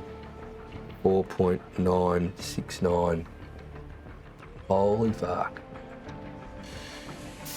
90 points. So there you go. That sort of informs us about where our focus is making sure our high speed's as high as possible. Now I think in looking at that, we had like a 50 on one of them and a 30, so it's still not 90, but we're closer. And that might have come down to probably maybe when we did another component like a rear wing or whether we didn't quite maximise that. But anyway. And dirty air, they're 66.06. And to be honest, I don't think the dirty air fucking makes any difference. I really don't see how dirty air made an ounce of difference to us.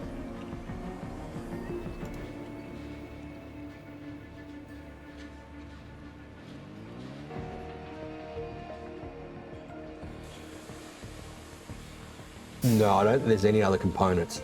So even if we did a rear wing and a front wing now, I think we've tapped out on what we can do there.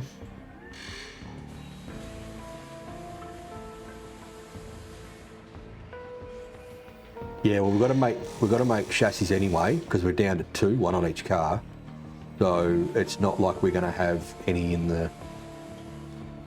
Well, we don't know yet. We may have to make 1 spare, but that's not a concern. We're going to have to make chassis anyway.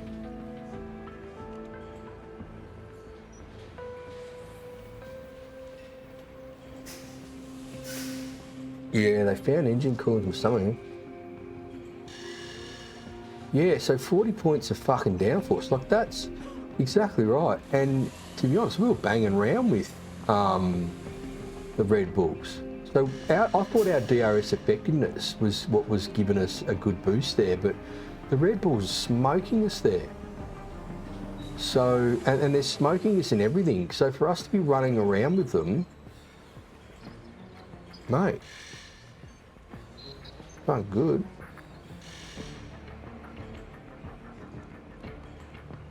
Yeah, the dirty air, but I really don't think the dirty air is affecting our racing, is it? I haven't really seen it go, oh, fuck, you know, we can't stay behind a car or anything. I mean, maybe it's a bit of tyre cooling and shit, I don't know. Oh, what if we do all the ATR? Okay, I think it gets to a point, so we're doing half and half, obviously, if we're doing 2 components, but it doesn't just keep going linear up. It sort of goes up and then I reckon it sort of curls. So, you know, if it's half and half here, it probably gives you a bit more, but then it curves off. But we'll have a look. So we'll have a look at that in a sec. Let's get through these numbers. I've got fucking 3 screens here, that's not enough. So I'm trying to manage seeing what you guys are saying to what is actually what we've got here. So dirty air tolerance, they're quite a bit up on. Okay, so tyre preservation, they're at 44.14. So their tyre preservation, like suspension, we do know Ferrari have shown that they can do different strategies with a softer tyre or whatever, but again, it's probably not the be-all and end-all. It really does come back to your DRS effectiveness, your high, your low, and your medium, and your high and your medium more than your low. Where are they? Engine cooling, they're at 65.66, and they're at 10 kegs. Okay, so that's who we're chasing if we're going for the big boys. Okay, Ferrari. So let's go. That's whose car's that? Charles. I'll just check to make sure both cars are the same. They're not. Hamo's getting the shit. Yep, Hamo's getting the junk. Okay, so here is Ferrari.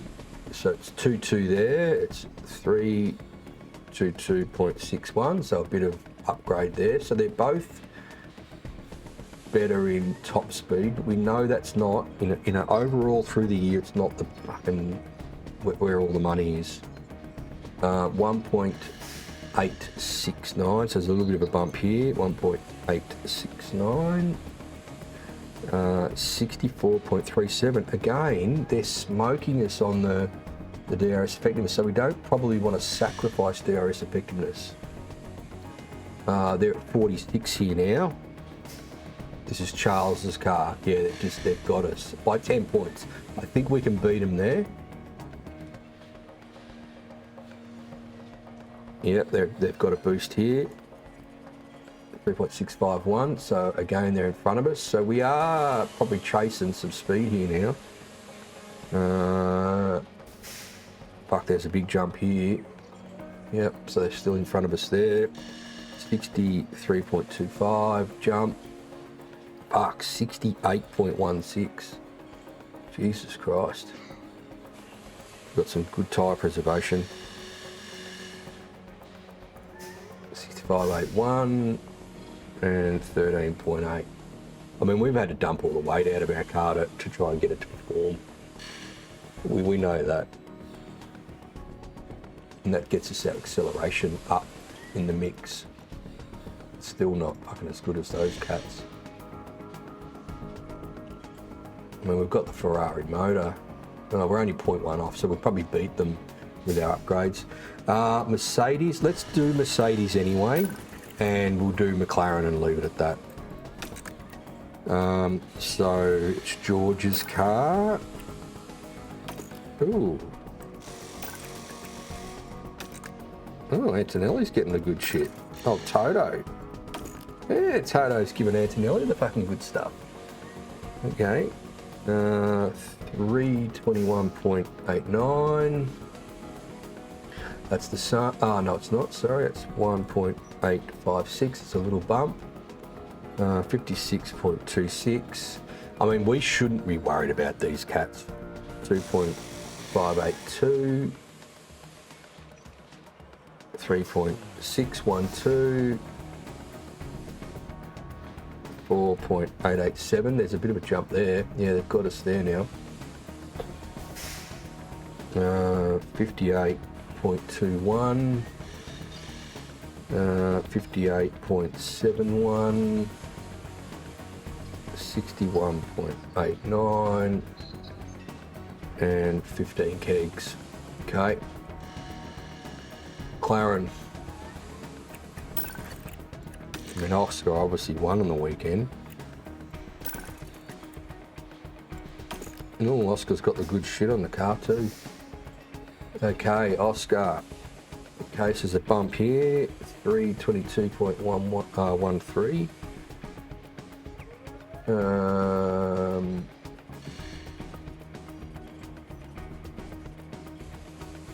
That's the same.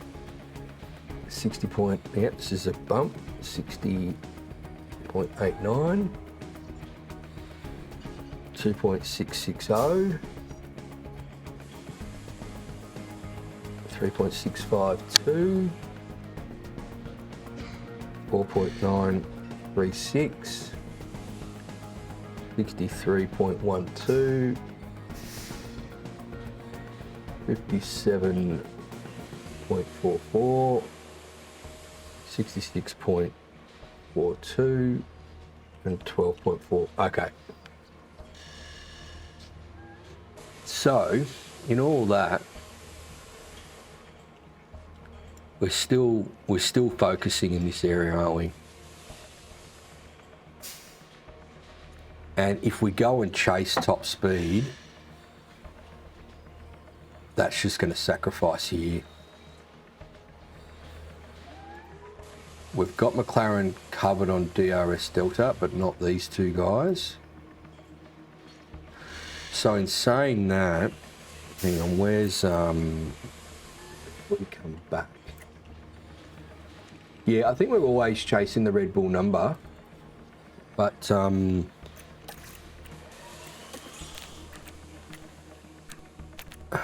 fuck.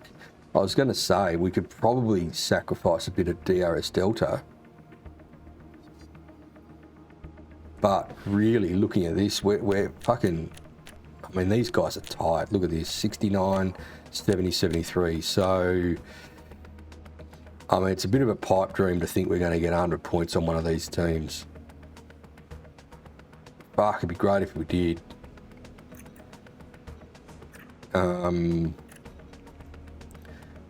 So what I was... Yeah, there we go. I was sort of thinking maybe we could sacrifice a little bit of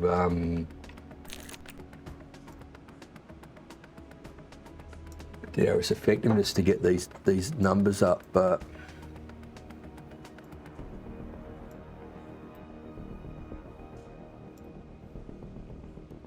what are we looking for? We're looking for 40 points of low.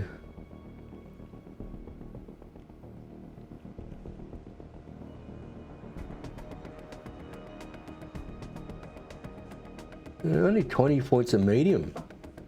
So we could actually be the best medium speed car in the field with these two upgrades. And that's important because we know that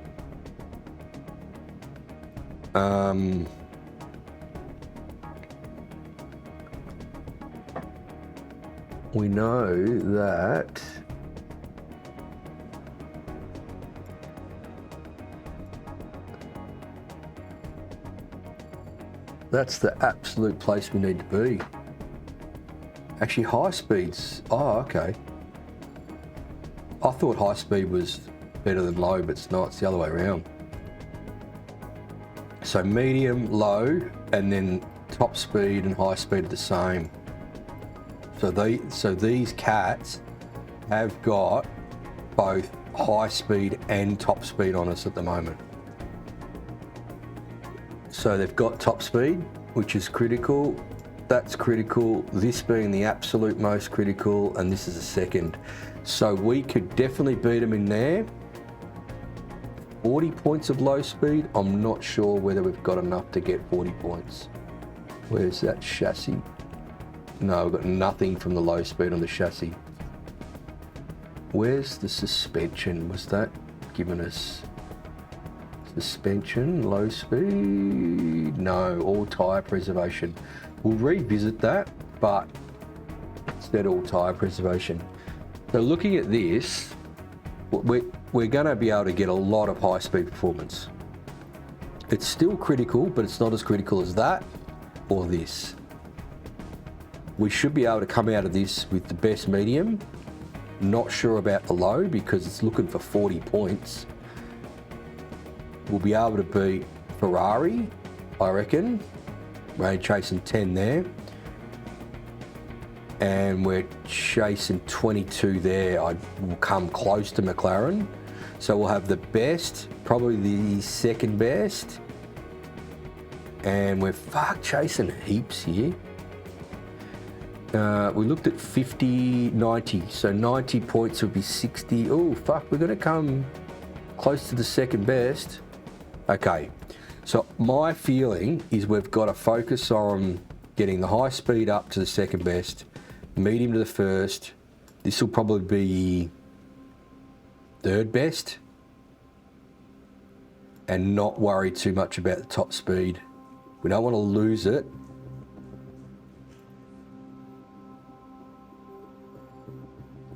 What do we, yeah, because if we go chase a K, mate, we'll just, all this just goes to shit. Okay.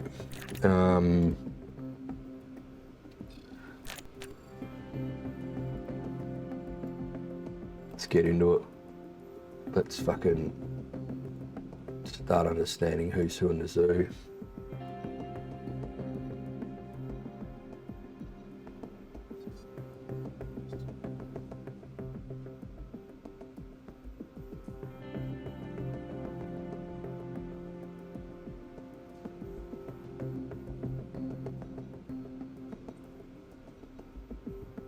Yeah, so you reckon a bit of tyre fucking preservation might help us out? I mean, it surely will.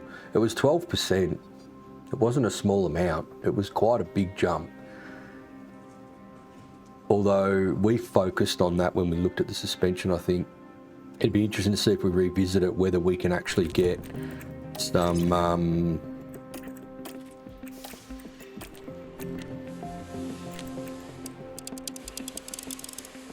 if we can get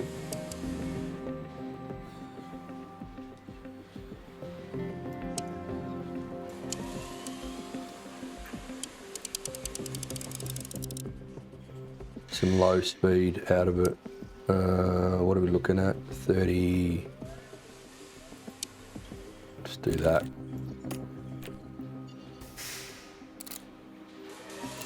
Hang on, pull the weight out.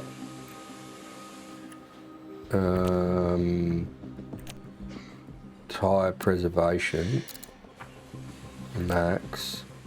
Hang on, where? I'll just do a drag reduction, low speed.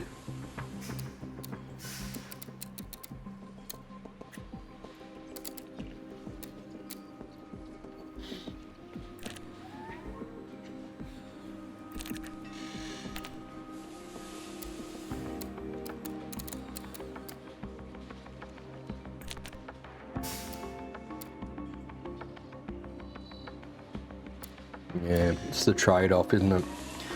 So looking at that, you're trading off top speed for low speed and 1% of tyre preservation. So the only other thing, which is what we did with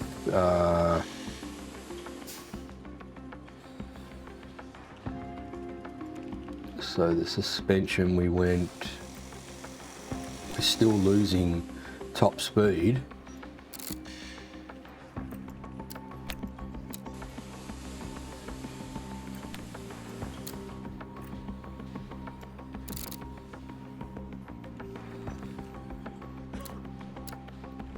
But we went there, it's actually a little bit better. Yeah, it's a little bit better because we're not losing so much top speed. We've got an extra 1% of tyre preservation there. This is with some ATR, this is a third of ATR. So the trade-off is heaps of tyre preservation versus not gaining low speed. Now, if I remember right, this little bucket chicken here, suspension tyre preservation is the big one. Low speed's 15% of it. It's not actually that big.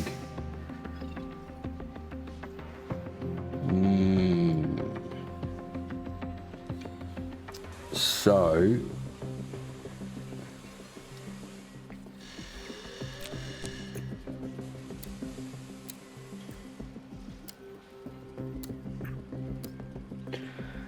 I don't know about suspension. It'd bring us up to 59%. 59% tyre preservation would be second best over Ferrari. Merck's third, McLaren, and then Red Bull's nowhere. So the only thing is you go, well, fuck tyre preservation. Let's get some low speed out of the old girl.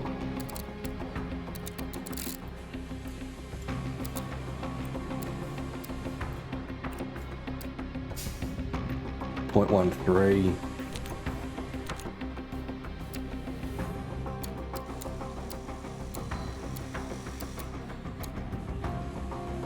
£20,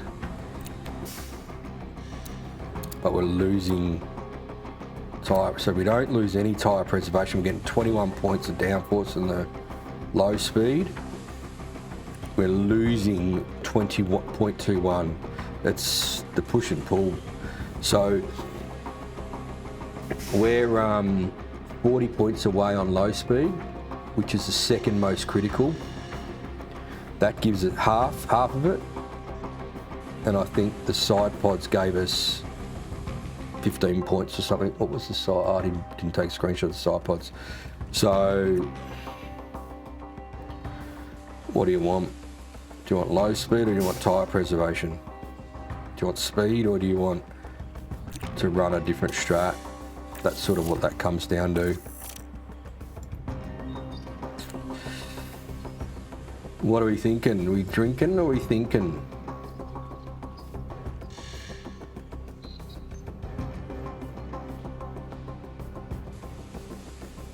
Oh, if we could get up amongst those guys, then yeah, like they're all within 3 points of each other.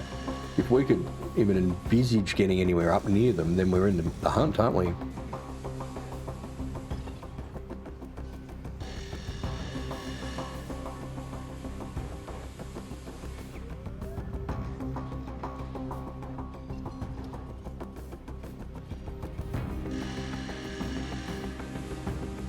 Yeah, suspension,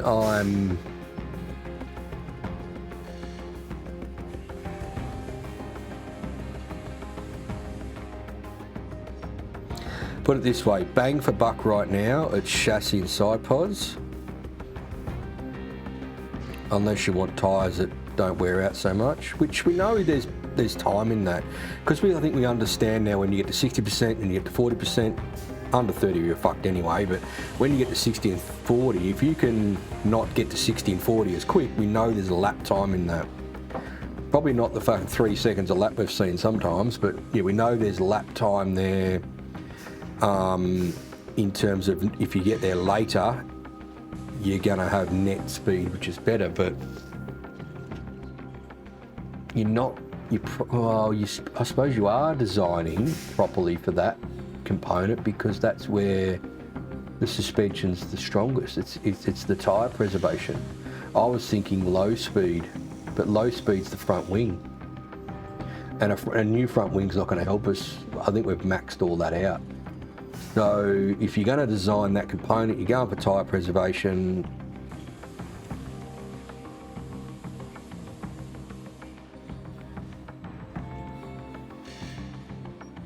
I don't think that's going to help us to win races. We didn't have it on the weekend, and without fucking Sonny running into Hoggar, we were on for a good chance at taking the big boys cup there. So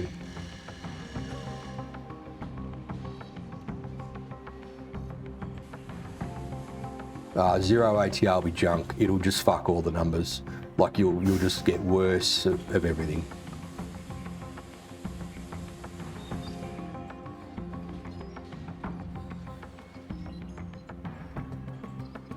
Yeah, the upgrade, it just fucks everything else. And you don't want to lose your medium and high at all. Like, we know how important they are. Gaffer's drinking and thinking.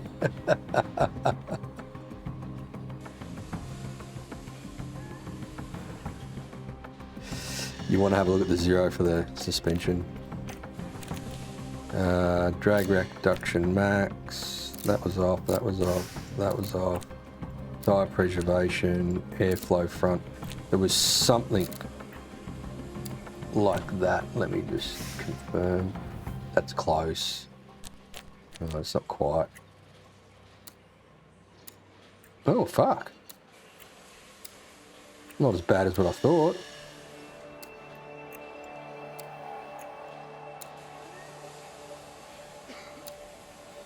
See, starting to struggle to keep these positive.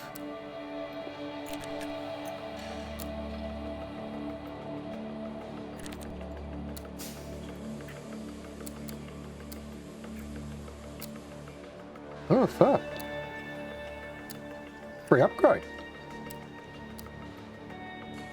Hang on, what's... Why would we put ATR? So let's leave that. Alright. So minimum, so if we were to go 2 to 3, 2 to 4, I mean we're fucked anyway here.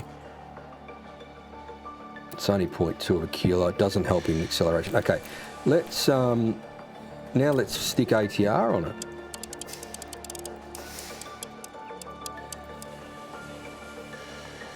What was it? 2, 3, yep. Oh, fuck gives fuck all. That's almost a free fucking upgrade. Not worrying about ATR. We could have done that fucking 2 months ago. Although, isn't the deal with ATR that it helps for the next time you design it? So if we don't put any on it, does it fuck over us the next time? It's one thing to consider, but we've only lost 0.07 there. And we've got, I mean, that's not too bad.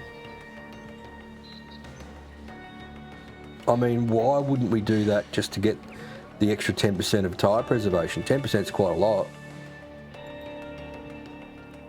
So with no ATR,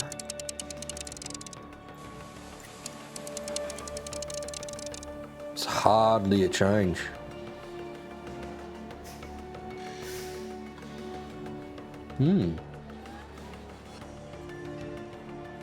Does fuck all here.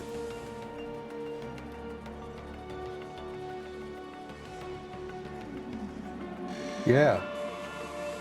Yeah, that's what I'm thinking across. So, because you're obviously going to have X amount of engineers to be able to do the components.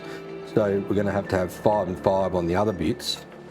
And therefore we'll have no engineers to do this. But as soon as they're done and the engineers are sitting around twiddling their thumbs, I reckon we just get them onto this. We could have had that fucking, how many race meetings ago? That's sort of half fuck off, to be honest. 10%,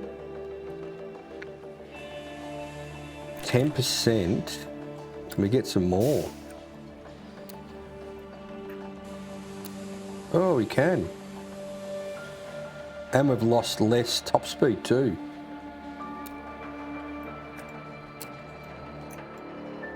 Oh, fucking look at that.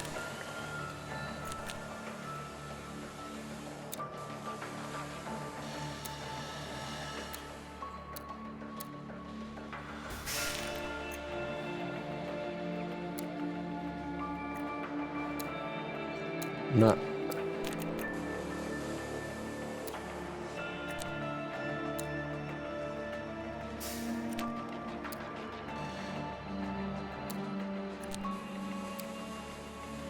.69% and a 0.03 top speed reduction.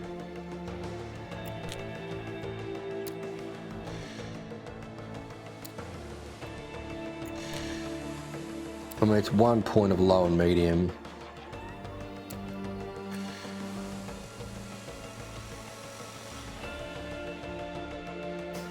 Let's screenshot that,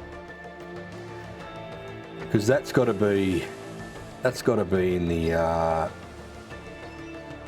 the design pile, I reckon. Fuck, half disappointed to find that at fucking round 10 while the engineers have been sitting around twiddling their fucking thumbs, to be honest. Fuckers. No one came to me and said, oh, how about we do some suspension? It's free.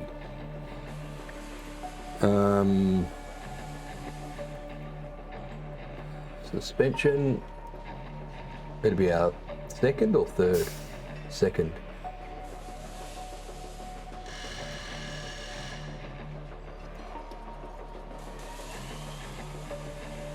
Okay, I'll just stick that in the design office. Okay,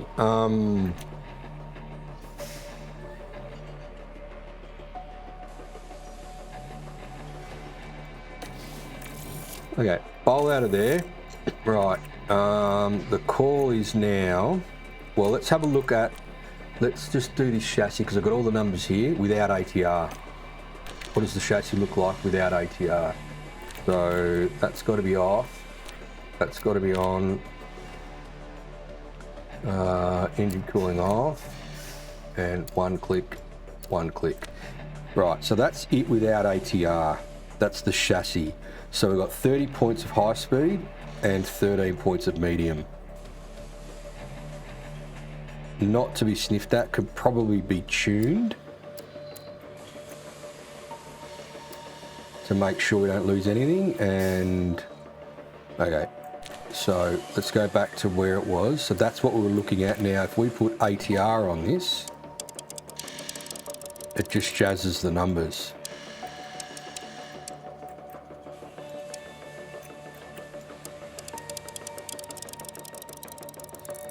Oh, too much.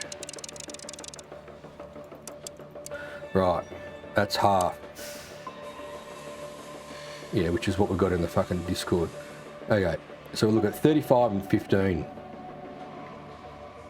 Right, that's in the Discord, so we just need to look at that. Right, side pods, we'll go no ATR at the moment. I didn't take a fucking screenshot of this, which is just great. To re-fucking do it all. Right, minimum deal. Okay, we're right there. Well, what if we were to take all the weight out?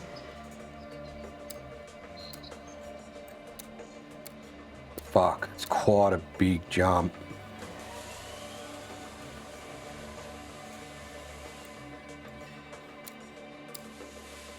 Fuck, pulling all the weight out of it.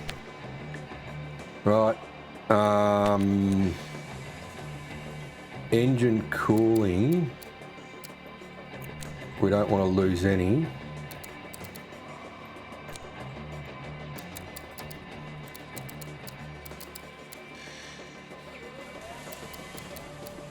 Okay, that's maximum high speed.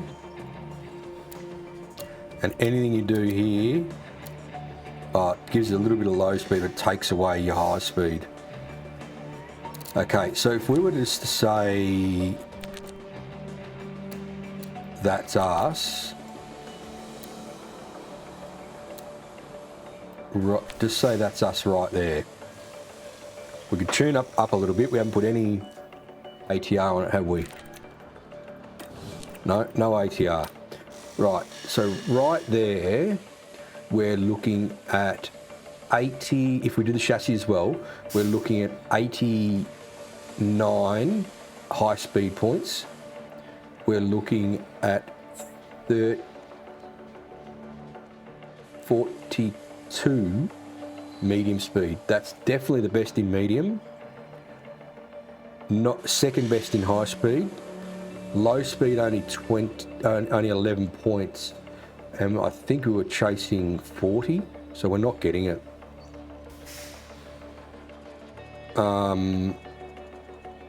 Okay, now if we were to throw, just slowly just drag this, or go to half, because it's going to be a minimum of half. Right, there's your half, 55, 28, and 11.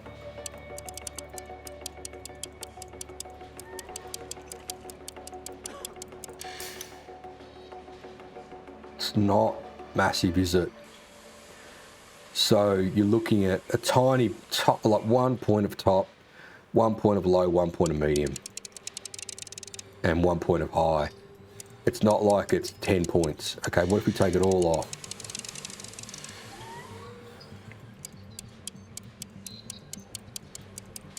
One high, one top speed, one medium, one high, one low. So it's basically,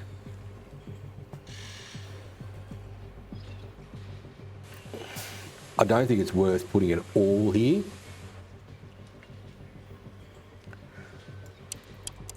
One low.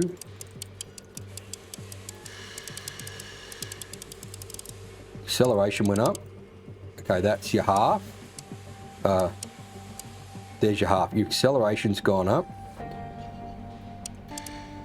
One on top. One medium. One top. So two top. One medium, one low. One high. It's not. Yeah, I think half and half's probably fine. I don't think there's a reason to be putting everything on one component. Okay, so then at half and half, we are now looking at high speed, it'll be 91 points. Medium, yeah, 43. Actually low's 12. We don't lose any top speed. We get a bit of acceleration out of that. Engine cooling doesn't suffer. So can't we sacrifice engine cooling? Oh, we can. Hold the horses.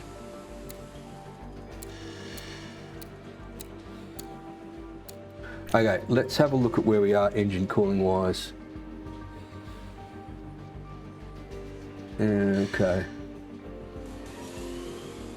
5 or so percentage in front of us.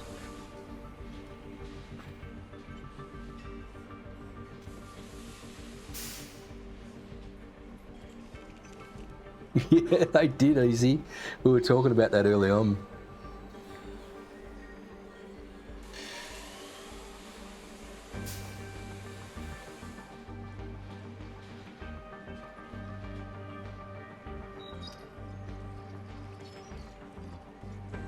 One point less on durability.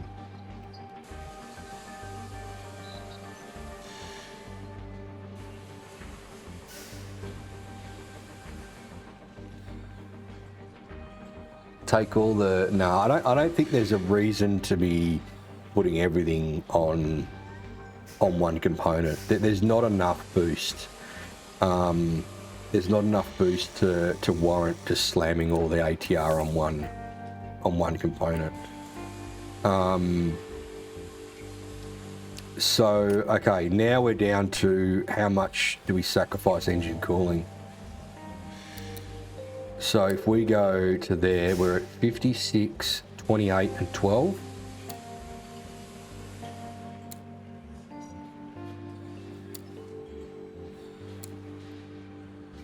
%, 59, 30 and 13.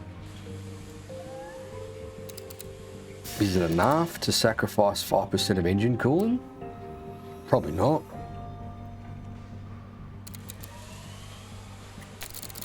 Oh. Probably not. What about drag reduction?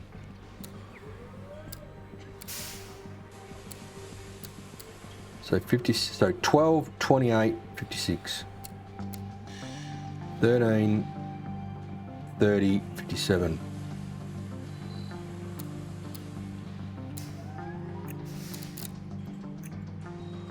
Again, it's like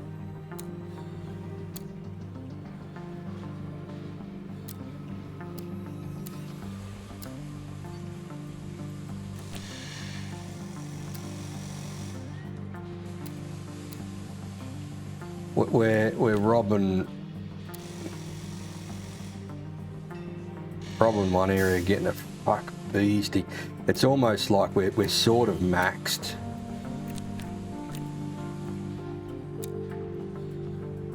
One % of engine cooling, we get 14, 31 and 60. I mean, I'd be happy to take 1% of engine cooling out.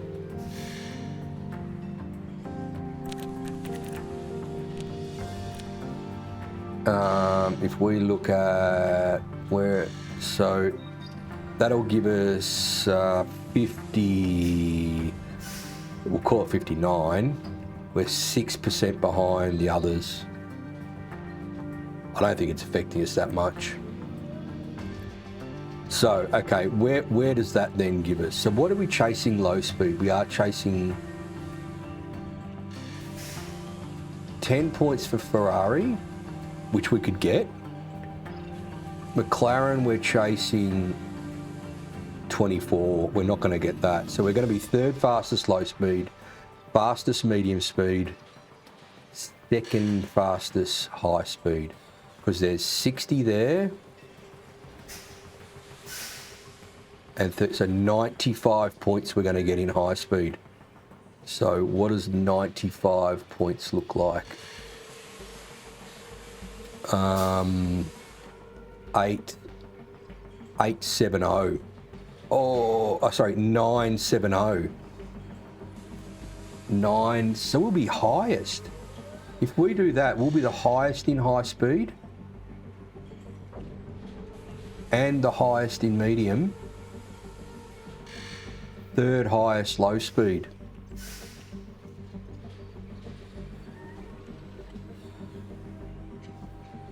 I mean, that's the only way we're going to get fucking a chance to start winning races and climbing onto the ladder of the podium for the championship, isn't it?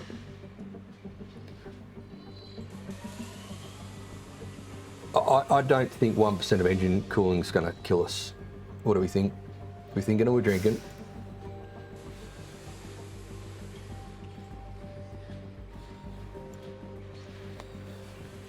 Up the DRS.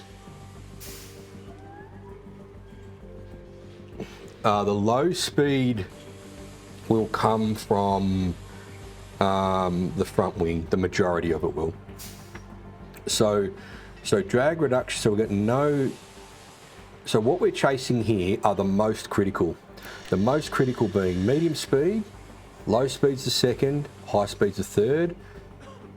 High speed and top speed are similar, but we've looked at the other teams and they're chasing high speed. They're fucking 100 points in front of us. So if we don't do this, they're still going to be 100 points in front of us. We could change all this and go, well, let's go for fucking top speed. Let's go for a half a K there. And and we're going to have to now get the engine cooling back in. So we lose 3% of engine cooling. We don't get a gain in low as big. We don't get a medium speed gain as big, and our high speed gain isn't as big. So, okay, what does half a K look like for us? So if we go back to our sheet, half a K gives us 31.8. I mean, it's just as good as the Merc. We're still behind McLaren. I don't think that's... I don't think that's what we should be chasing.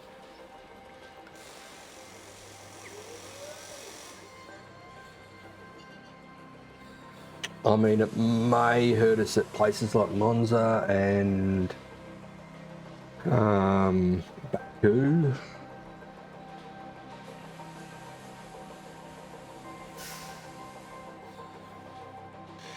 Okay, let's back this out and go back to where we were, which was 1% down. Now, I'm pretty sure we had an acceleration bump there. Where'd that go?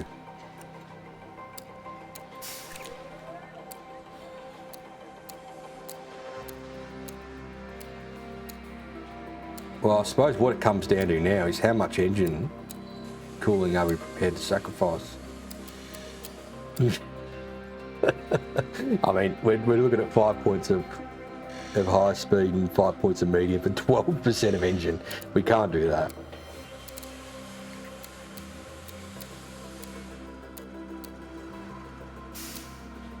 Yeah, I'd be comfortable with 1%. I'd be comfortable with 1% because that puts us medium and high, two of the most critical P1, a good bump in low speed, which gets us 14 points closer to the fastest. We are still chasing 26 there, which ain't going to come from this component. Fuck, I'm pretty close to hitting the button on that. Let's screenshot it, and the only thing is these things are going to fall off the fuck car as well. Oh.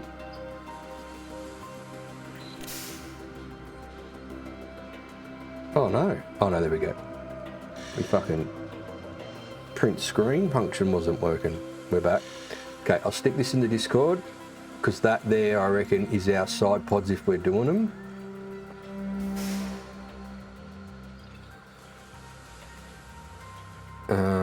Half ATR.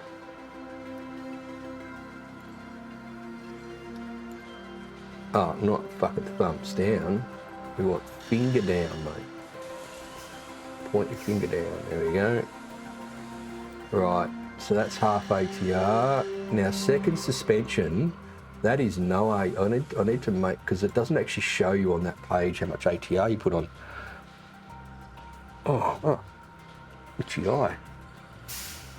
Edit, no ATR. Question, exclamations. And the second chassoir. Can you imagine doing this next week and then going racing? Fucking no way, it's already fucking lunchtime. Half ATR. Right. So the only thing I want to do now is bowl out and check front wing. Let's just, like, we've got to do the job. So this is all the way off. We want maximum low speed because this is where we get the low speed from. Fuck all that off. Fuck all that off. It's a negative. Tyre preservation, no. Airflow sensitivity, no. Oh, okay. There's your fucking low speed. So we're doing another front wing soon, boys. Motherfucker. Then that's the fast car on the grid right there. No ATR.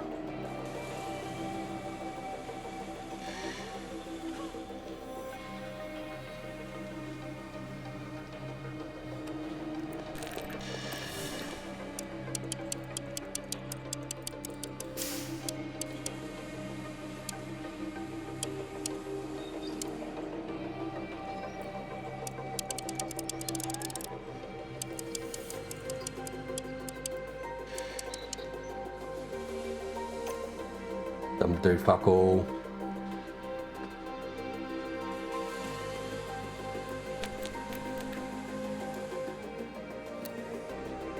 That's fast car on the grid, lads.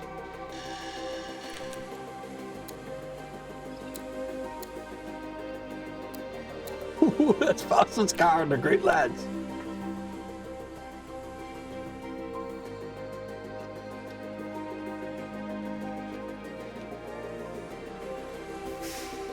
What are we doing? We thinking, are we drinking?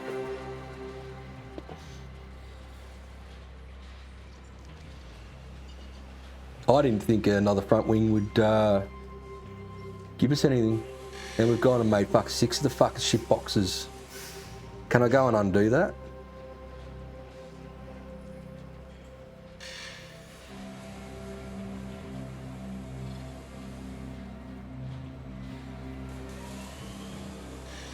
$31 points.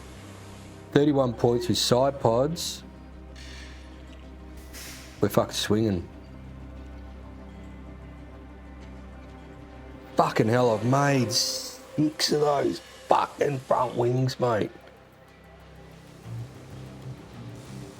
What a waste of money.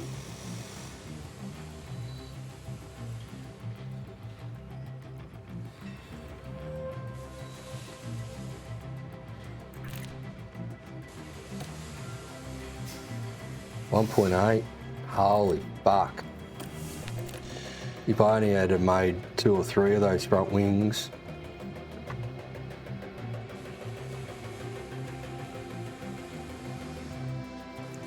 So how much ATR's on this? The third. But don't forget we get 10 points of high speed here. So if we go and back off a little bit and we lose a couple of points of high speed, which is all we're going to lose, we're still ahead. Are we chasing the championship or are we just fucking here for shits and gigs? There's no use having great design people and great heads in a race team and then not use that information to go and win races. I think that's fuck criminal. Like, what are you actually doing?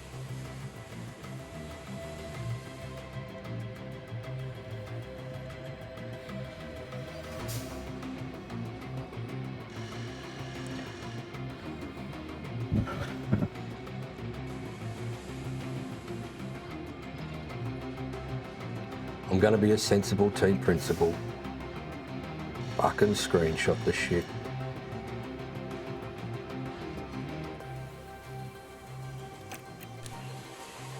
I mean, they're falling off the car anyway. I'll go and cancel. Oh, it's fucking died again. Why is it doing that? There we go. This is third front wing. Going in the Discord with a third ATR.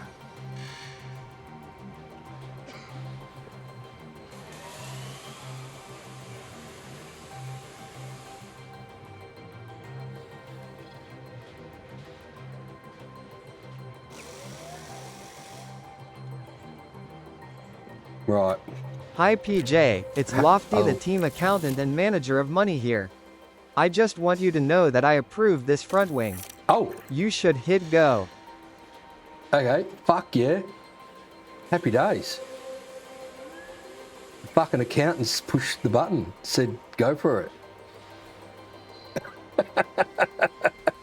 it. Yeah, can we sell the wings to other teams or something? Oh, I can't cancel the fucking thing, mate.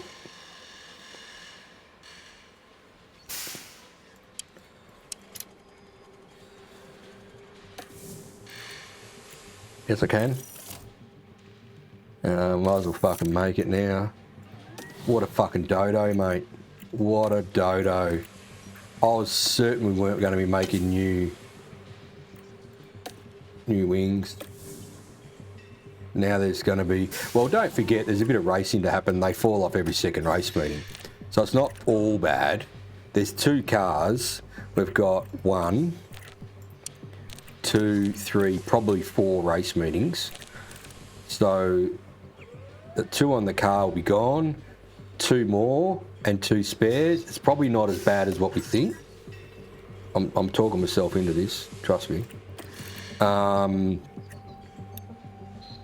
Fuck. So we're probably only 1 more than what we needed, to be honest. We've got 6 suspension though, how good. Fucking perfect. When's all this shit falling off? Suspension's about to go. Rear wing's about to go. Why can't that be the front wing? Front wing's gone, good. Suspension's almost gone. Fucking hell, lads. Alright, let's not do the suspension yet. Let's get speed first, tyre preservation later. So, we are now... So, the thing is the chassis now a unit that we need to make? Like, is the chassis now on our radar? So, the chassis is giving us... Yeah, 35 high and 15 mid. And we're low on stock. So 35 high, low, mid 15. Side pods of the gun. 14, 31 and 60. And our only deficit now is the front wing, which gives us 31 front, 1 and 10.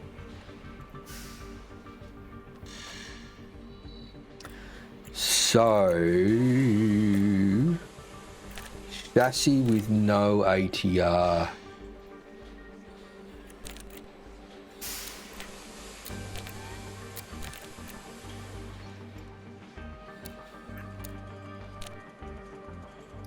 Okay, what if we just put enough ATR to get these numbers positive?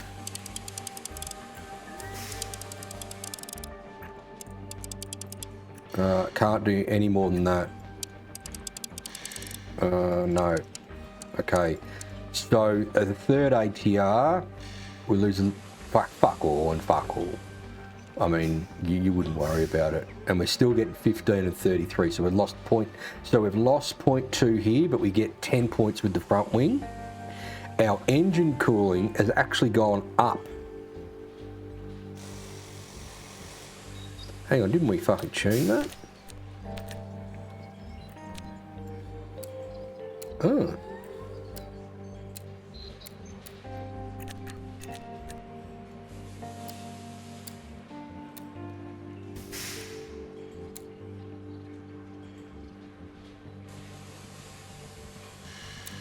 Oh, okay, we lose.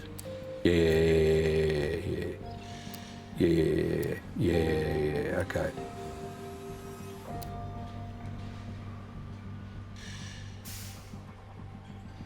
Look, I don't think we want to lose DRS or top speed.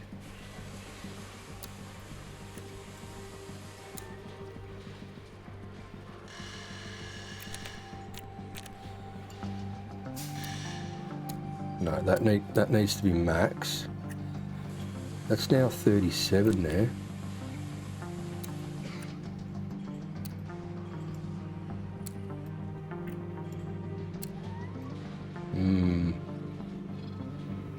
Lose 6 there. No. There's a sacrifice that needs to be made.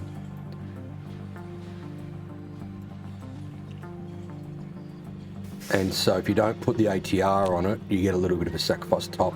It's fuck all, right? Okay. So that's with the third ATR. What does it need? 1, 2.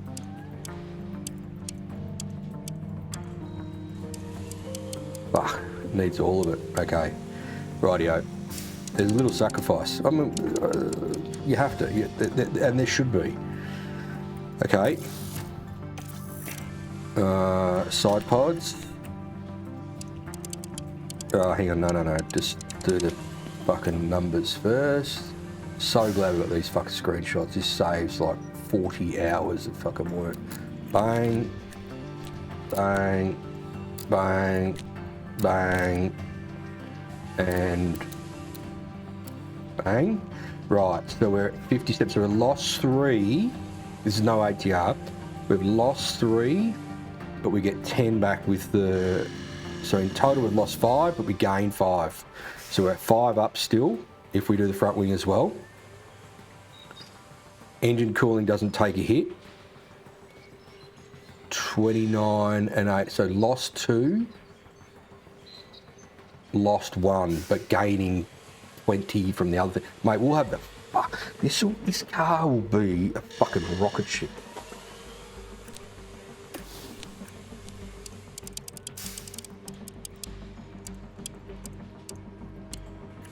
Third.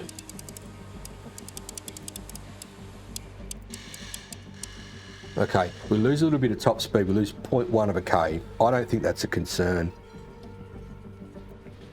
We've lost 2 points of high, 1 point of medium, and 1 point of low.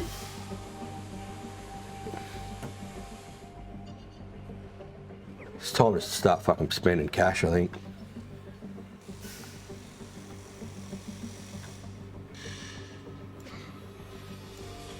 What are we all fucking yelling and screaming at me for? Oh, fuck, Lofty disapproves.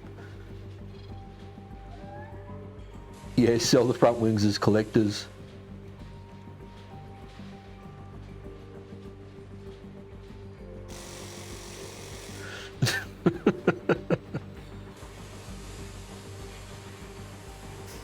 You don't think the chassis gets a look in here? No, I don't think it's suspension. If we want speed, it's not coming by 10% of tyre preservation, I don't think. It's coming by your low, medium and high. And so the chassis on a 1/3, we're looking at 35 high and 15 medium. I mean, that's... And we're low on stock. The issue with the front wing is I've got fucking 6 of the shit boxes. Shouldn't have pushed the design button on those until we'd done all this, because I wouldn't have made that other one. There's 225k back in the bank. Anyway, that's your decision you made. The wrong time.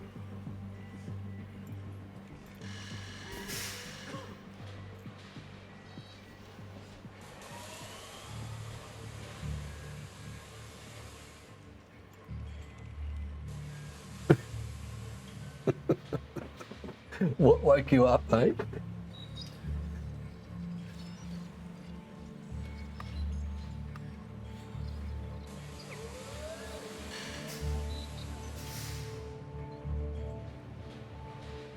Take engine cooling off. I think we're here.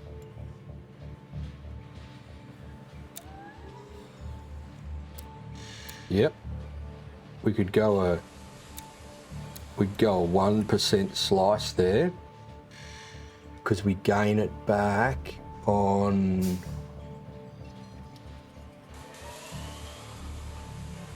the chassis. Let's have a look in the Dissy at the chassis. The chassis is giving us 2.5%. So we could actually, if we want to say neutral that out, we could go to there. Bang. We're now back to 60, 31 and 14. Fucking look out with no penalty to engine cooling, because the chassis gives us 2.5%. Was that with all the ATR though? We'll have to check that. And front wing, nothing, no change.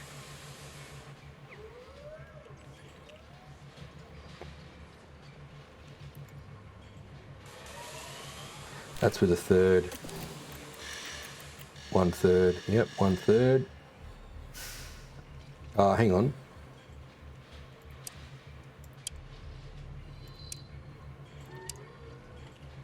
That leaves 60 remaining for the other 2 components. Well, actually put it on the front wing, eh?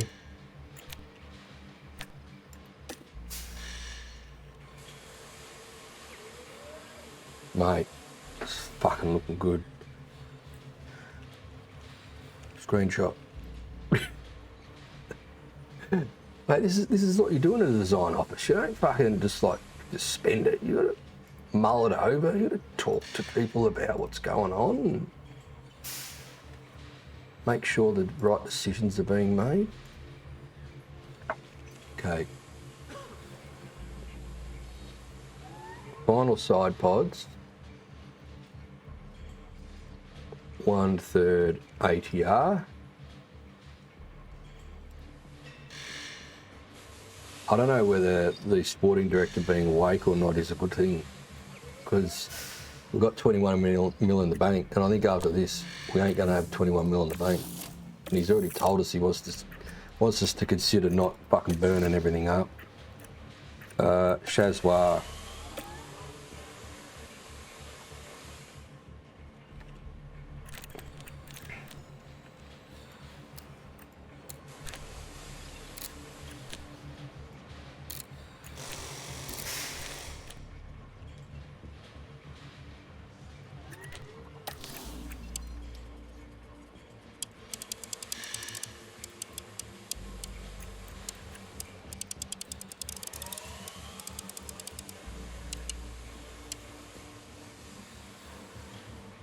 Yep, 2.5% with 1/3.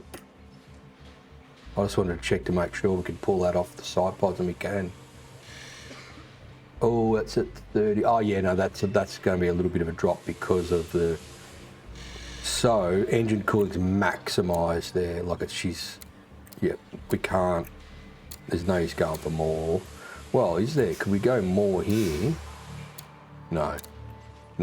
That's your lot. Oh, fuck.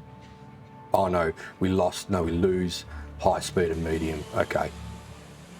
Yeah, so I reckon that's the final chassis right there. We are going to spend money in a minute, I promise.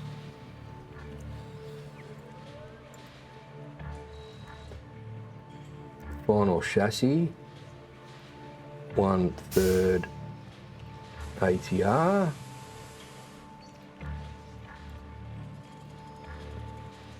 Fucking design office working its brains off today. Right, front wing. Front wing with 1/3 was full drag. Full off. Off. On, off. Yep, 27 points of low speed. Holy fuck. Oh no, we got 31 up there. Oh, fuck, and watch this. 2.3 and 32. Bang. 31, 110. Dirty air tolerance is better as well. Oh, fuck it, look out. Now, tyre preservation there. Yeah, as soon as you want a bit of that, you lose speed. Okay. It's time to spend money, eh?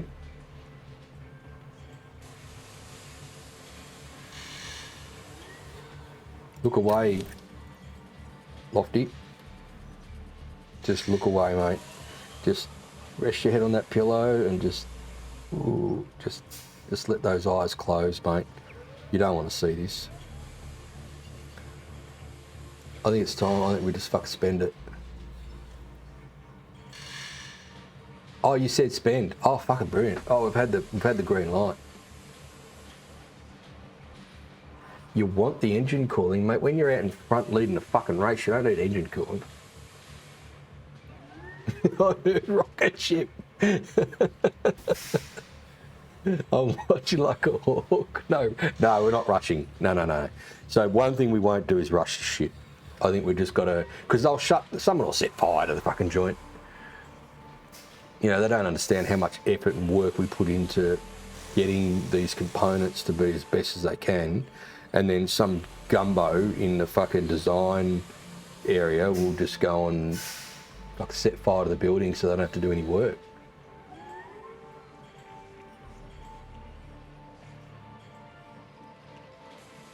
That was a good call too there, Easy, on that engine cooling. Good to have many eyes looking at this.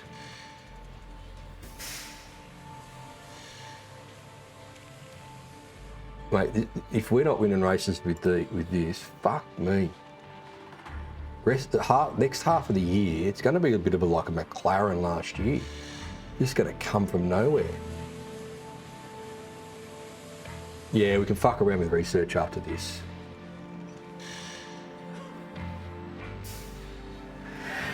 All right, it's time. I think there's no negatives in the design office. Let's get it happening. So 2.3, so 32 leaves 60 days, which is 30 on the other two components. 2.3 leaves 2.3 for both the other components. Everything's maximised. Things going to fall off as they drive out of pit lane, but fuck, they're going to be fast if they actually get to do a lap. And we need fucking more engineers. Fuck. We're going to have to rush them.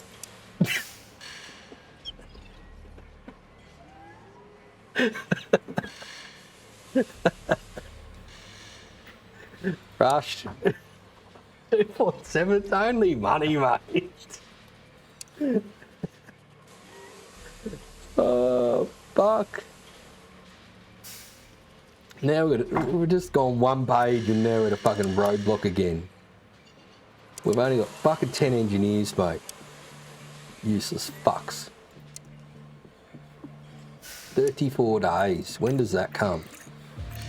There's Budapest. So hang on, how long are we going to have these for? So 1, 2, 3, 4, 5, 6, 7, 8, 9, 10 race meetings we're going to have them for.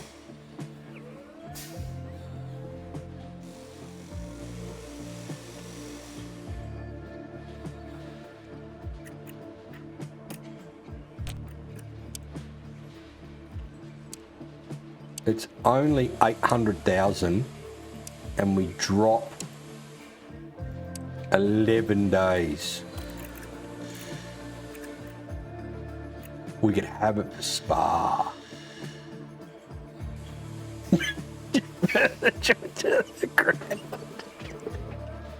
Everyone's fucking brains will be blowing. I'll have fucking emails coming through. I was supposed to go on fucking holidays around then. Yeah, well, you're fucking not now.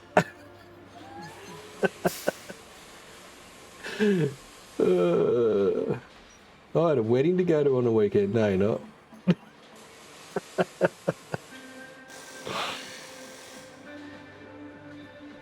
And we could rush to and get them on both cars to Spa. We've got to do it. Fuck it. It's only money. 21 days. And then if you rush them, you'll get 2 done by fucking Spa, mate. It's on.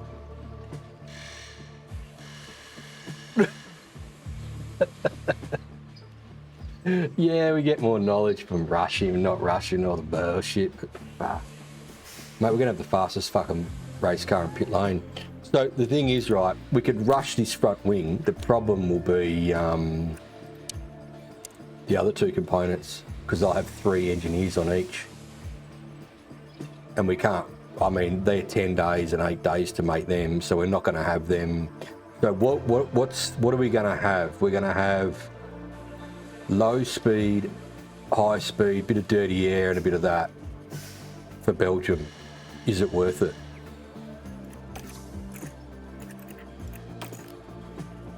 Where's the Belgium fucking what you need deal? Low speed and high speed. Of course. Of course. Of course you need low speed. There's no deficits in getting this on the car. Fuck me.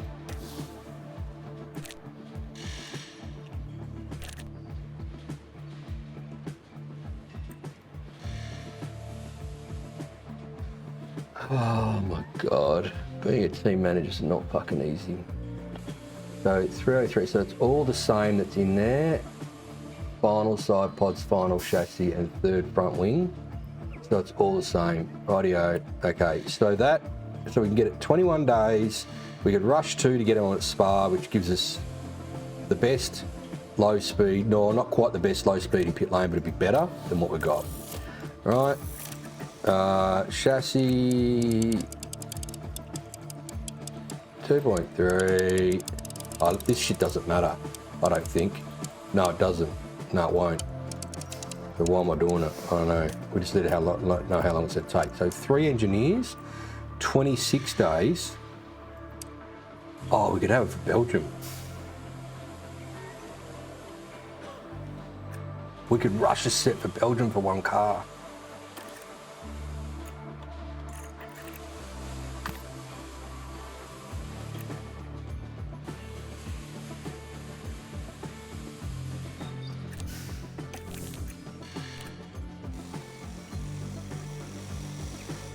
No, 5 days to make, isn't it? Yeah, we could rush a set. We could rush 1 chassis. We might need it anyway, because we're not going to have any spares. Who's with me? Who's with torching joint to the ground?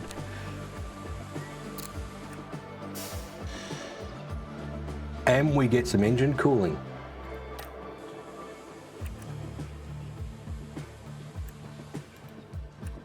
$18 days.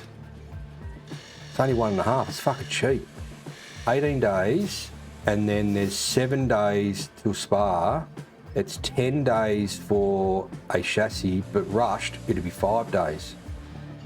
We could have a car with everything on it. It's only money. Like, seriously, it's only fucking money. Do you want to go and win, or do you just want to fucking pretend? 32 days. 26. Well, the sensible thing would be to save $500,000 and get it to Budapest. Still got to rush it though. What's the price of winning? What's the cost of not doing it? The cost is 1 race meeting. 1, 2, 3, 4, 5, 6, 7, 8, 9, 10. Oh, I can't properly. 1, 2, 3, 4, 5, 6, 7, 8, 10, 11 races or 12 races. Mate, if you amortise $500,000 plus, say, another $1 million to make it quicker, if you amortise $1.5 million over 12 races, it's better than over 11 races. Trust me, do the numbers. Cross-eye will do the numbers for me. That could result in a potential race win, and we're talking about $1.5 million. Like, what are we talking about here, guys? Are we here to win or not?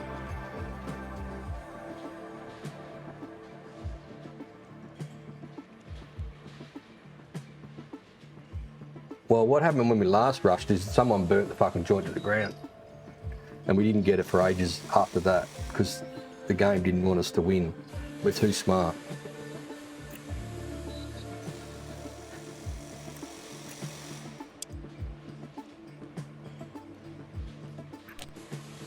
One driver's going to miss out.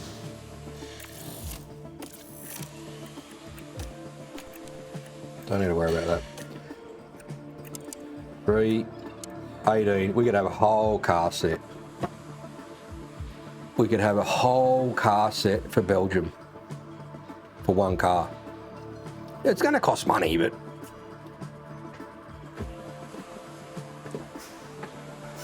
oh, what condition the building's in? Don't care. Don't want to look. Don't know.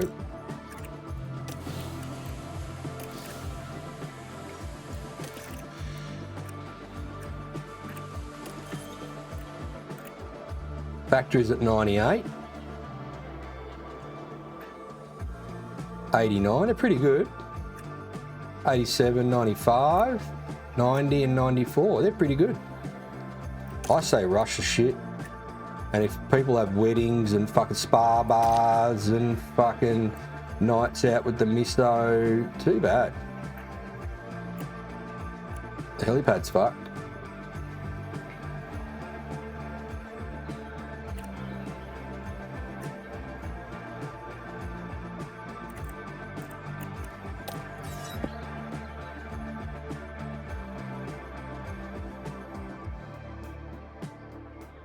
I feel like there's a lot of eyes looking at me at the moment.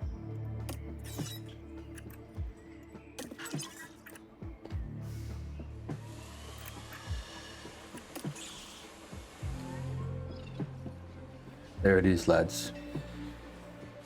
That's what we're chasing. I'm gonna go to the toilet. I'm gonna make myself... No, I'm not gonna make a cup of tea. I don't need a cup of tea. Just gonna go to the toilet, have a break. When I come back, I want everyone on board with me spending everything we got to win.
What are we doing?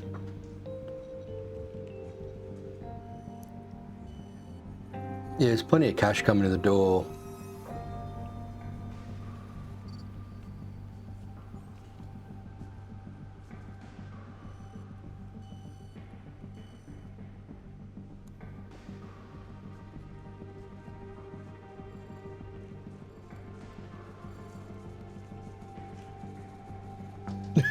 If I get the arse. We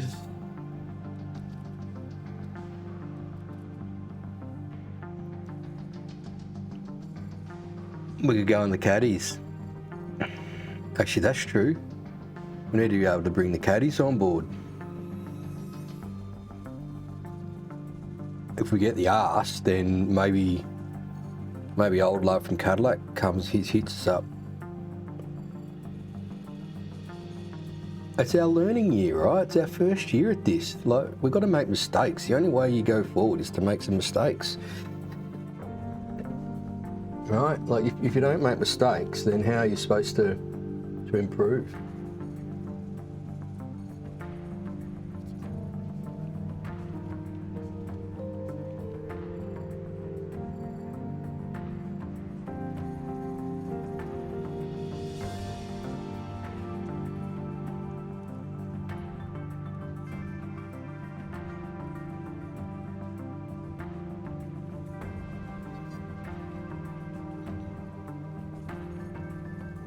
Yeah, I think send it.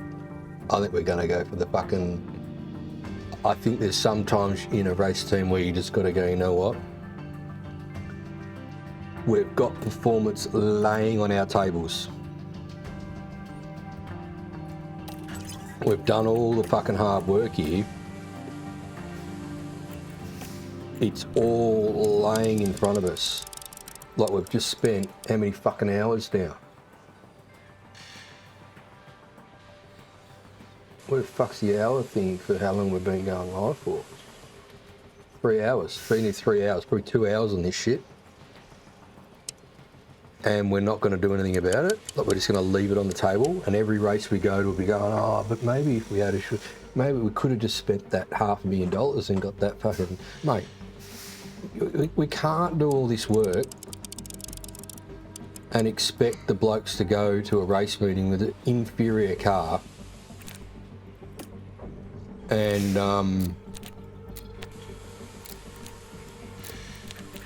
race with it. Something like this. There it is. Bang. I didn't even need to fucking look at the sheet. Where's the... That's the Chazwa. Front wing. Yep, slammed. 31.01.10, 3% dirty, 1.5 tyre preservation. There you go, you get a little bit of a tyre preservation bump. We need 4 engineers, rushed, get it by Spa, 2.7. It's fucking only money, mate.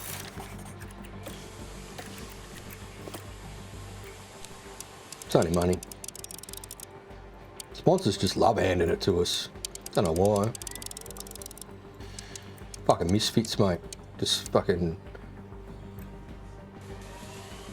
tearing it up. I will need to have a look at this one. Chazwa. Final chassis.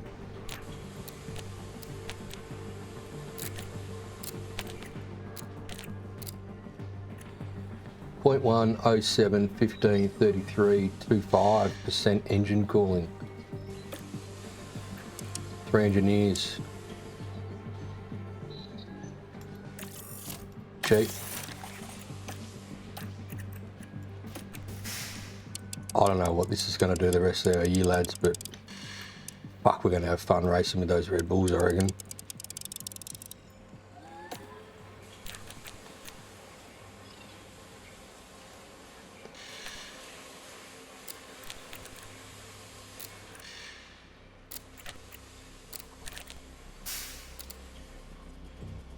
.1, 14, 31, 60, minus 2.5, so even on engine cooling, minus 4 kilos on the weight.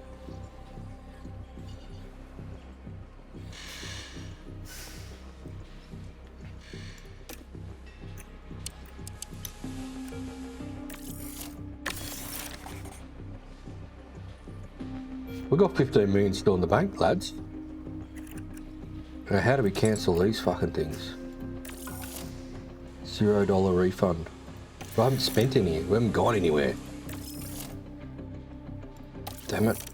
Oh well. Might have a few coffee table fucking deals. There we go. We're going to have the fastest car in pit lane as long as those other dogs don't bring upgrades. Should we do the numbers? Look, mate, we've just spent a fucking shit tin. Let's do the numbers for Belgium.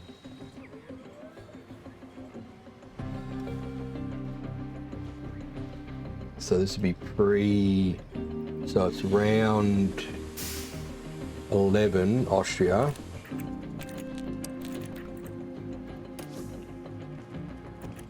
So pre-round 13.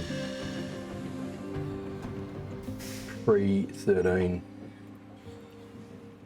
So this is with no one bringing upgrades to the circuit. So let's go. Okay. So I've got a minor. So this here will be.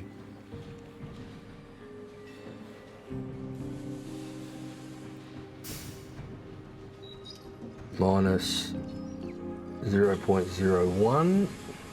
False. What? Minus. That's a zip.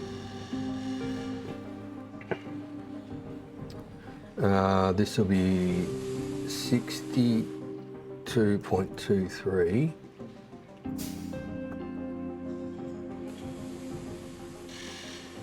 Minus 0.07.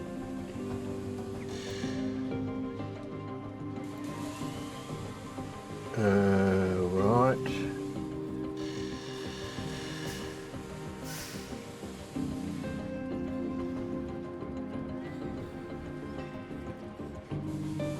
No.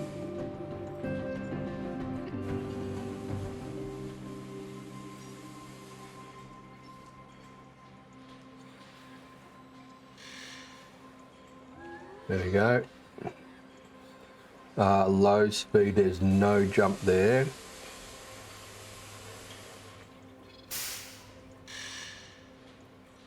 .015 increase. Oh, hang on, that was on the wrong one. Fuck.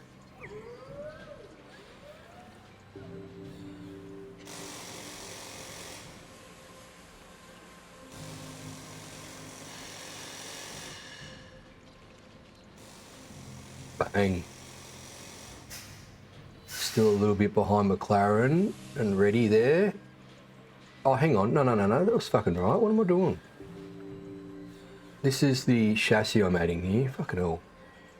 So we'll just go +0 there. Yeah, so that is right. So we're second fastest medium speed there with just the chassis being added. And then we've got 0.33 here. Ooh, bang. Hey. Oh, 0.033. Fuck, I was going to say, we shouldn't be... Yeah, so that's the first stage. Dirty air, so engine cooling.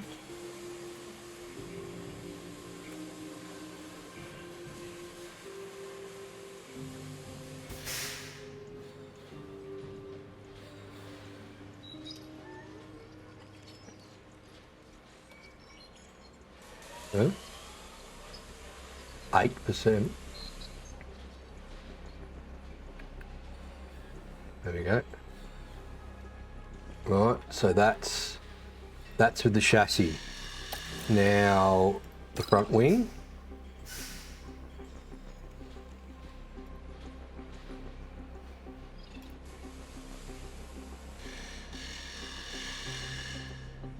Bang. We're just at B, stick behind Red Bull.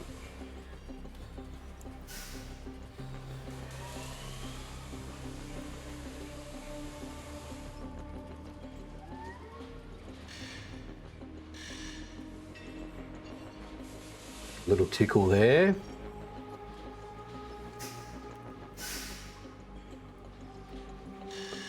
Little tickle there.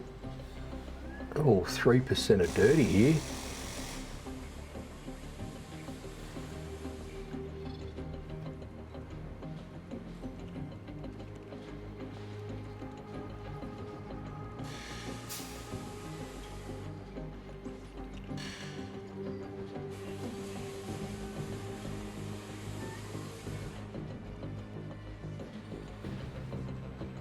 Hang on, what's going on there?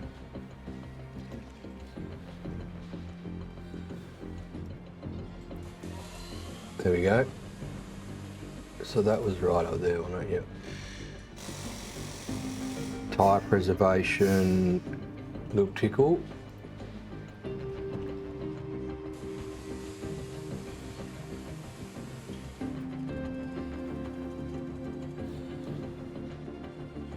Yep, 51. Engine cooling and none of that changes. Right, last component, sides.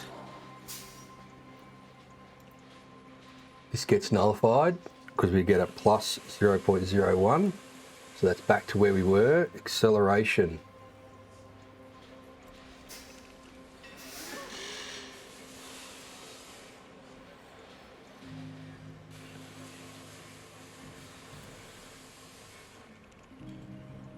That hasn't changed.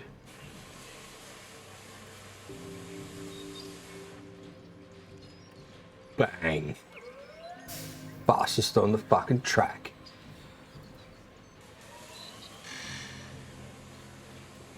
Bang. Fastest on the track.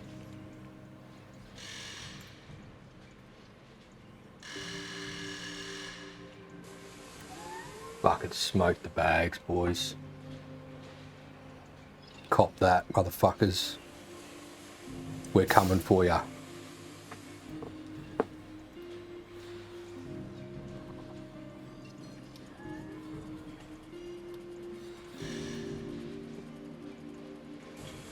The tickle below where we were. Hang on.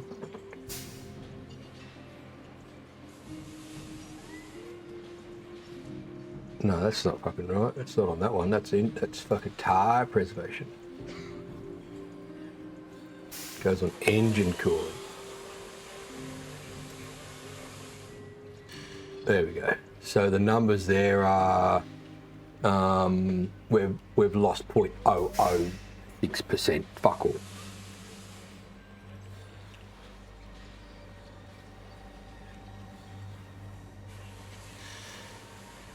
Now the weight deal, I don't know what's going on with the weight deal. We'll have to wait till that's all done. There we are. That's us.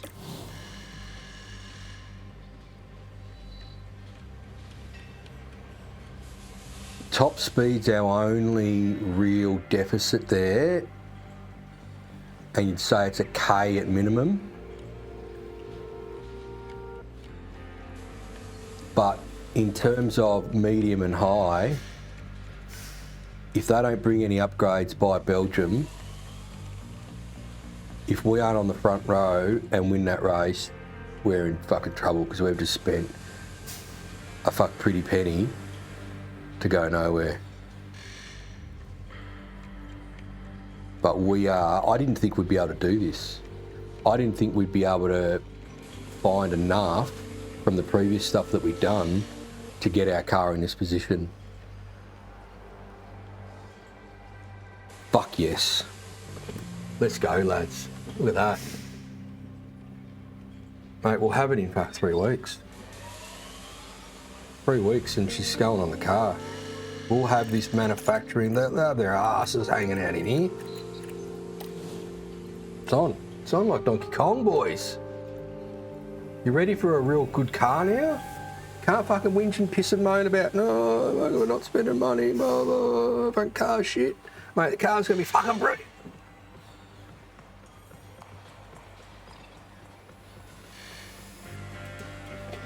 Well, we've got to sort of hope, though, that these other guys don't go and just start spending fuckloads, because where we are now, I don't know whether there's much more numbers to come out of them. And we have to focus from now on, it's got to be focused on research, surely. Surely the research has got to open up soon, and that's got to be our focus. Where's the next ATR? Sponsor plan, design, new regulations. Oh, beauty. Don't even know what they are yet. No. Where's the research deal? September. There's the ATR. But the ATR's September there. Where's research? Or is research already opened? Oh, actually, it might have already been open. Oh, no engineers. I think we could have done research, yeah. So after this, I think the next step is research. Probably need to wait for this regulation vote though. What? This one here, regulation vote and results announced. Oh, okay, that's before Belgium. So where's the regulation? What did we vote on? I can't even fucking remember. Did we vote on something?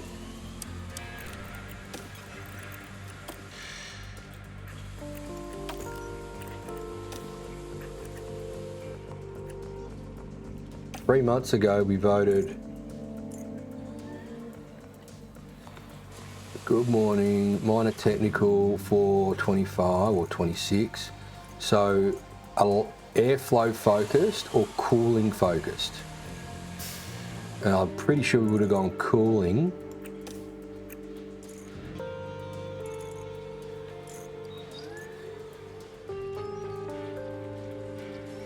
Majority have voted on what?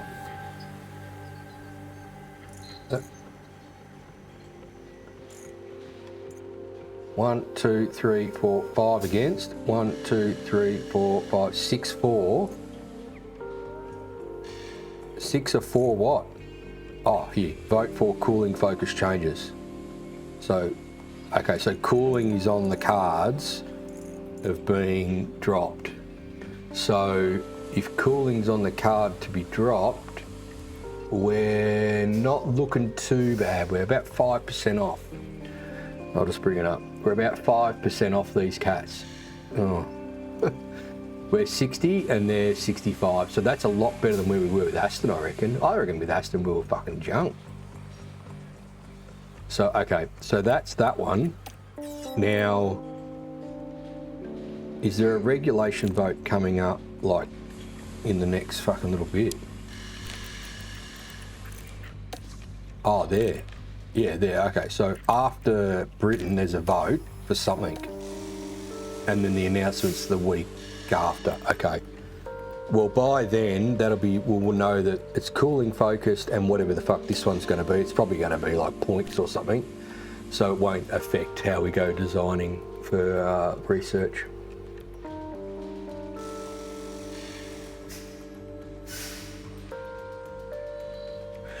Yeah, true. If we did get the 1-2, we probably would have. Yeah. I suppose that's a good point, mate. If we had got a 1-2 in Canada, how would we have just designed that then? Would we have been more cautious and gone, oh, our cars are good enough, we should be all right? That one race meeting's cost us fucking fortune. Not only in bits, but also now I'm rushing shit that there's fucking another couple of mil. Plus we're going to rush shit to get it on one car at least for Belgium. And we've got to have that fucking masturbation about fucking which car gets it.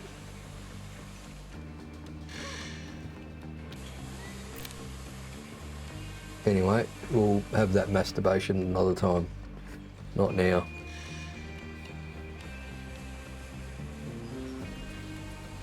Nah, because then if we take one off of the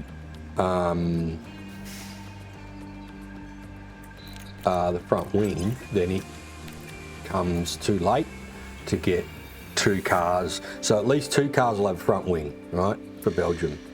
Rushed, but they'll have front wing each. The chassis and side pods, that's them. They're 3 and 3. So if we take that off, only one car will get a front wing because we'll run out of time because it goes 2 days longer. And then we've got 3 days to make a front wing.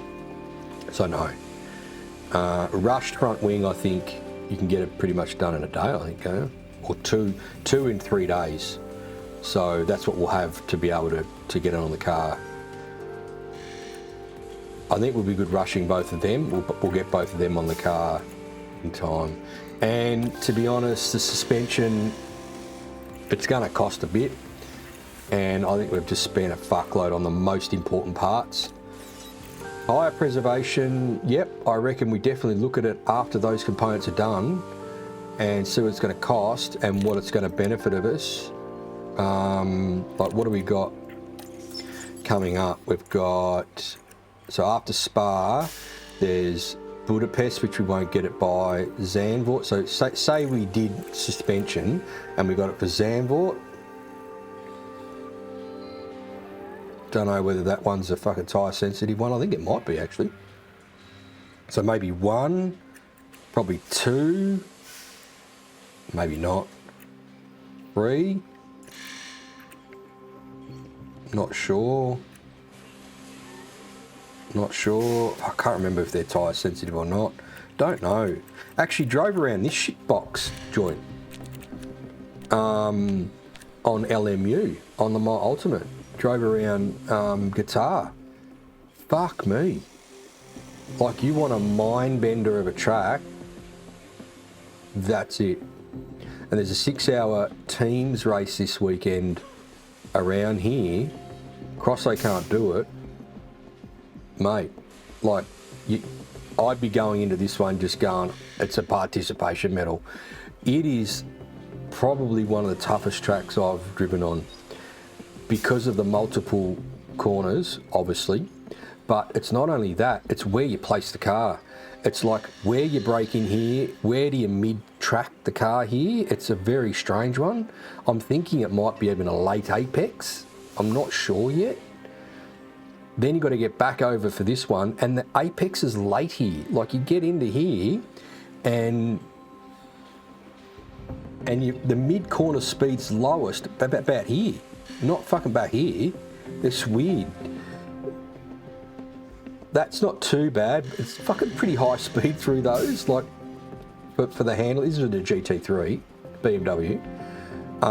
This is like you could take it late and late apex, or you could fucking run the inside. I've done it both ways. I'm not sure which is better yet.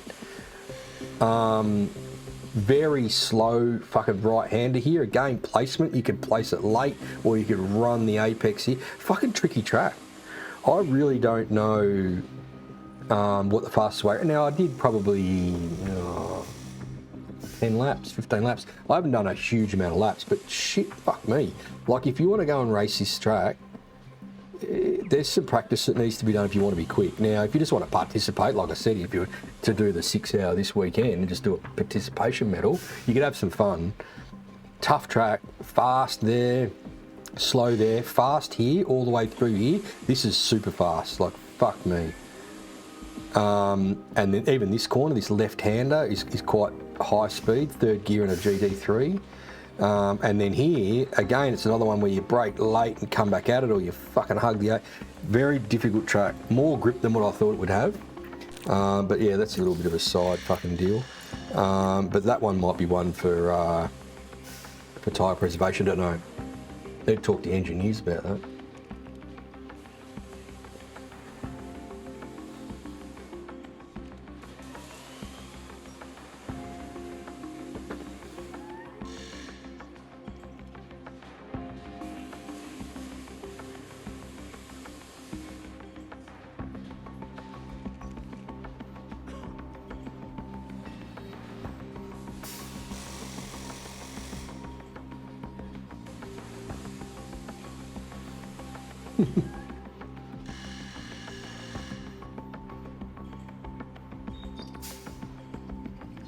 Next year, luckily next season we get a full season to catch up rather than 2 weeks. Yeah, true.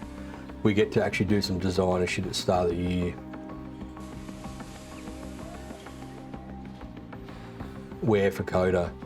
Yeah, but I don't know if I'd be doing it for one track. We'd want to be probably looking at it going, yeah, there's a few tracks on the calendar that will, I mean, look, probably like we just spoke about before, is if you can reduce the time it takes to get to 60, or sorry, increase the time it takes to get to 60 and 40, because your tyre preservation's better, you're going to be faster. So I do get that.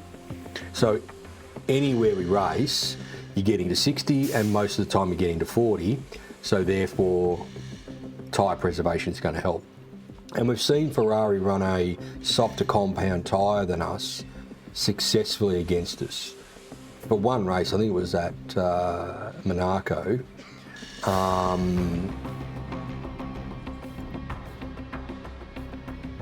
We still ended up winning that race. Now, was it that year or was it the year before with Aston? I can't remember. Either way, I think it's on the cards to be done. It's just probably not our priority right now. Now that we've just, got the fastest, or we've designed the fastest car on the track. Right now, don't know what these guys are going to bring to the table. The other good thing is we're going to have the winter break then. So we're going to have Spa. Where's our fucking thing? We got Spa, so we're rushing shit for one car here. We'll have hopefully the other stuff. Oh, fuck.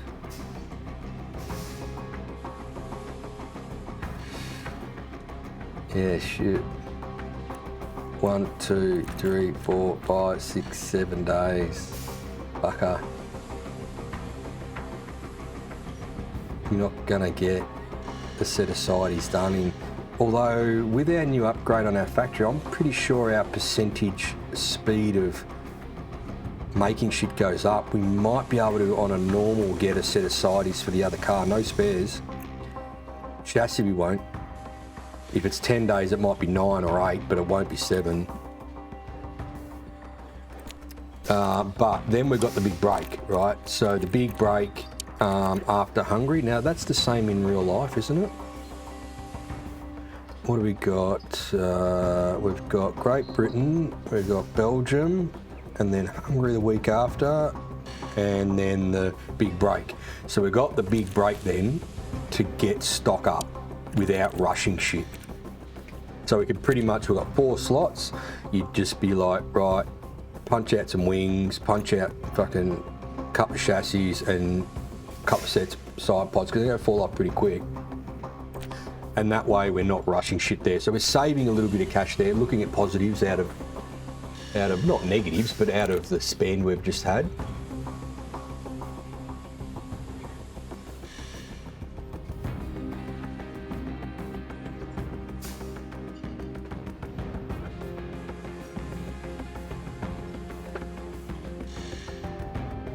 Pulling one engineer offside pod would save 1.5 mil.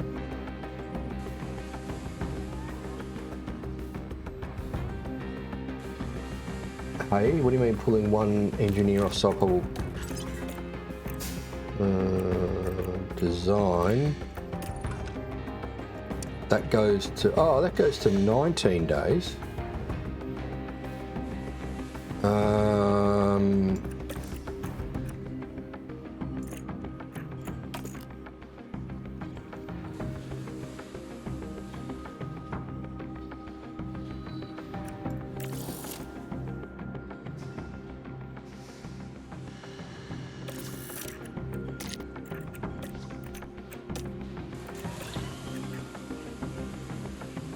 Fuck, 1 day.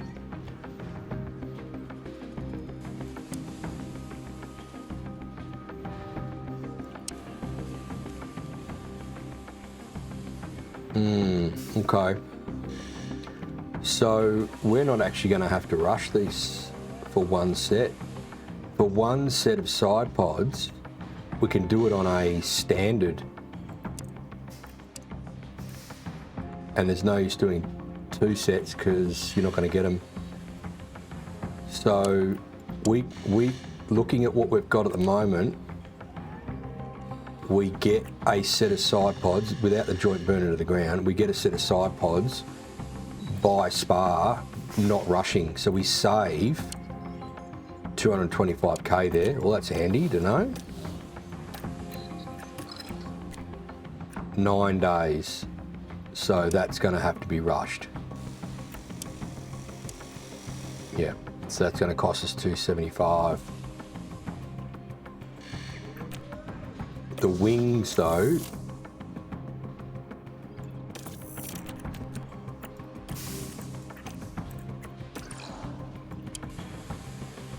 yeah, I'm pretty sure Rush will get him in 3 days, so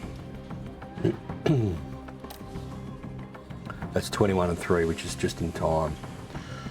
We'd probably do 3 sets and have a spare set at the end of the weekend.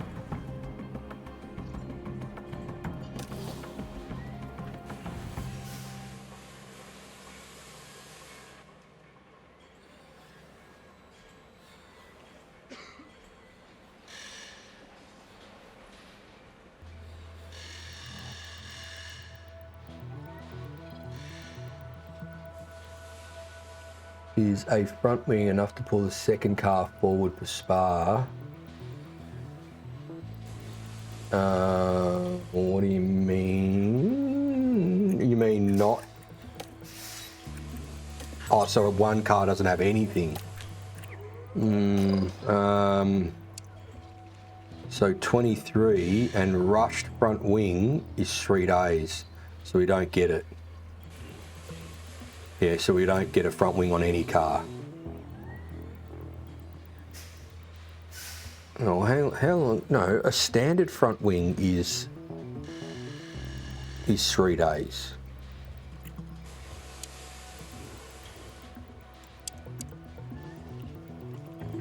Yeah, right.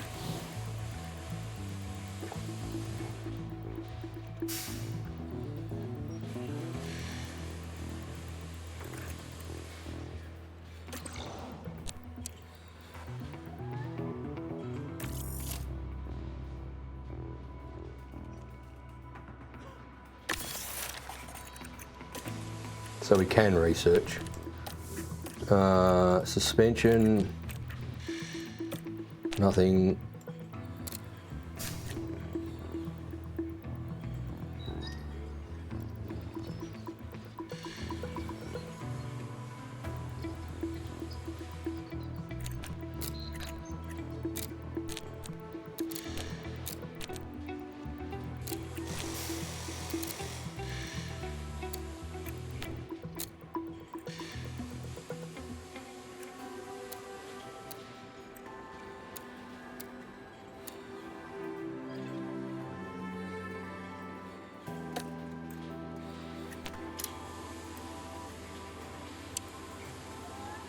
Yeah, it'd be 1.5.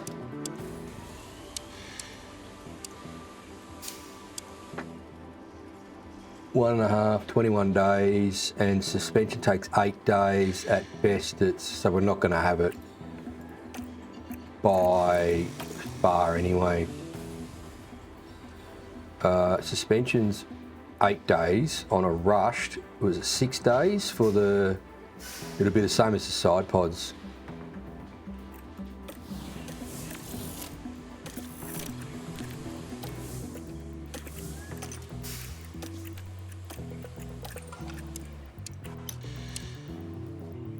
Days. Won't get it in time. No, won't get it in time. 1 day out. I think the suspension can wait. No.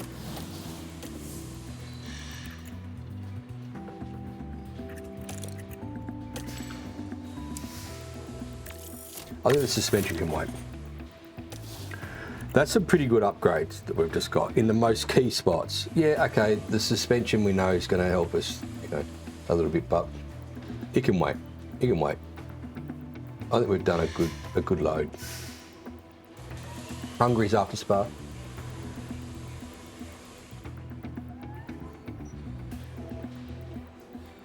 And then both cars, at least the other car gets a upgrade.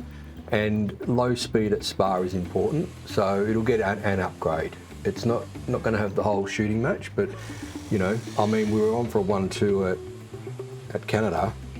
A front wing on that car might keep it in that position of still, getting a P2 if everything runs right. Whichever car we put it on, because I don't know which car yet.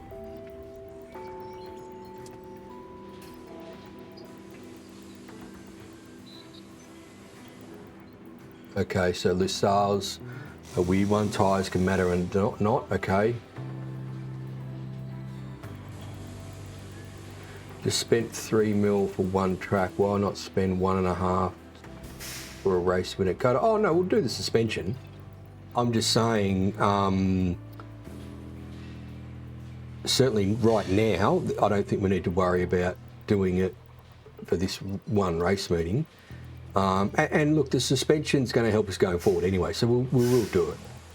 So regardless of whether, you know, it's only going to help for 1 or 2 race meetings down the road, it's going to help because you get to 60%. You know, it takes longer to get to 60%, and therefore there's speed in that, and we know that. And that'll be for every track, not just for the tracks that are hard on tyres. Yeah, so that's the other thing is we'll have a race meeting under our belt with the one car with everything on it.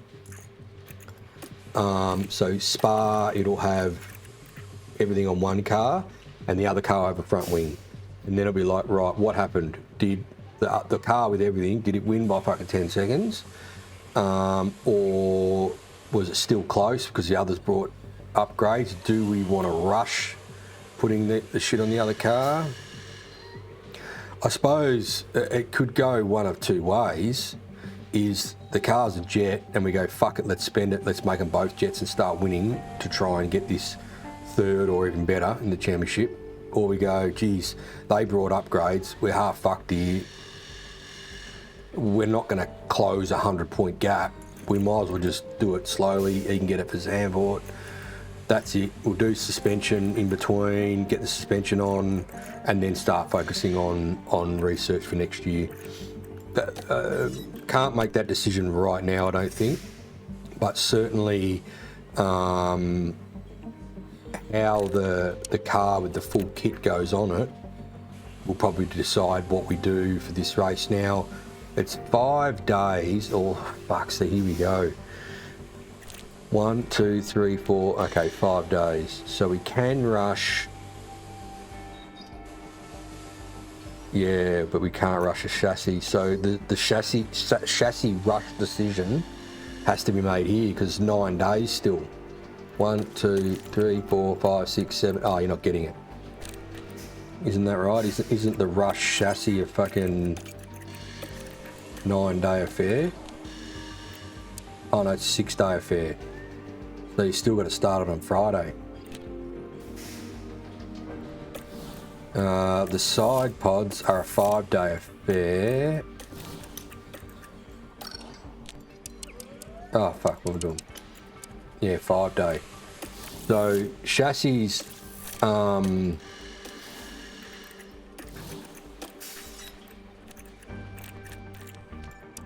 so there's Belgium. By then, one car's got everything on it rushed. 1, 2, 3, 4, 5, 6. So that's when you're getting your chassis rushed from there. 1, 2, 3, 4, 5, you're getting side pods. So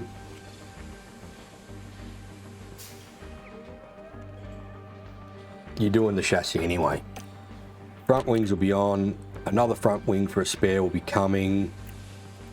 Rush chassis for Budapest, you're not going to know how we go. I mean, you can only go off the paper or the numbers on the paper at this time.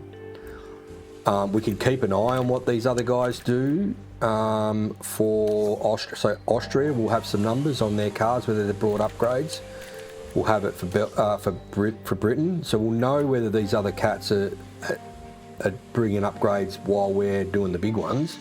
So yeah, there's a fair bit to still go on. We just probably need to keep an eye on those numbers after each race meeting now, which I've sort of backed off doing, which hasn't really affected how we've gone. We've done what we've done. Probably what caught me by surprise was that front wing being so good.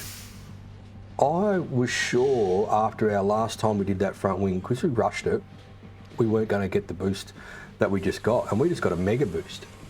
Like 31 points on front downforce, huge.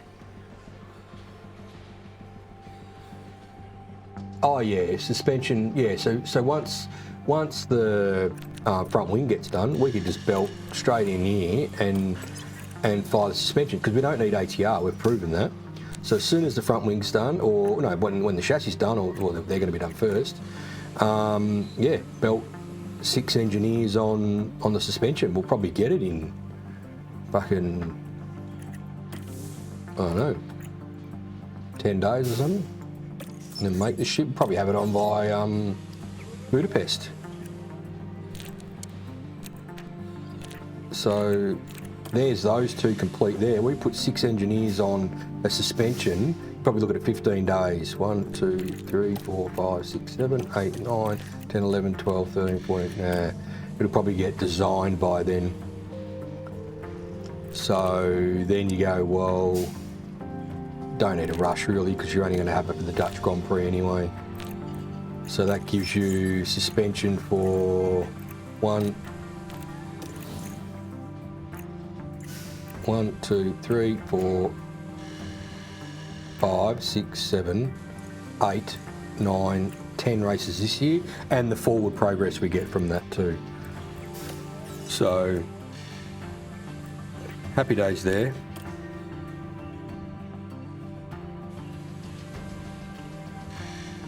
After Austria, we get to know. I don't think we get to know before.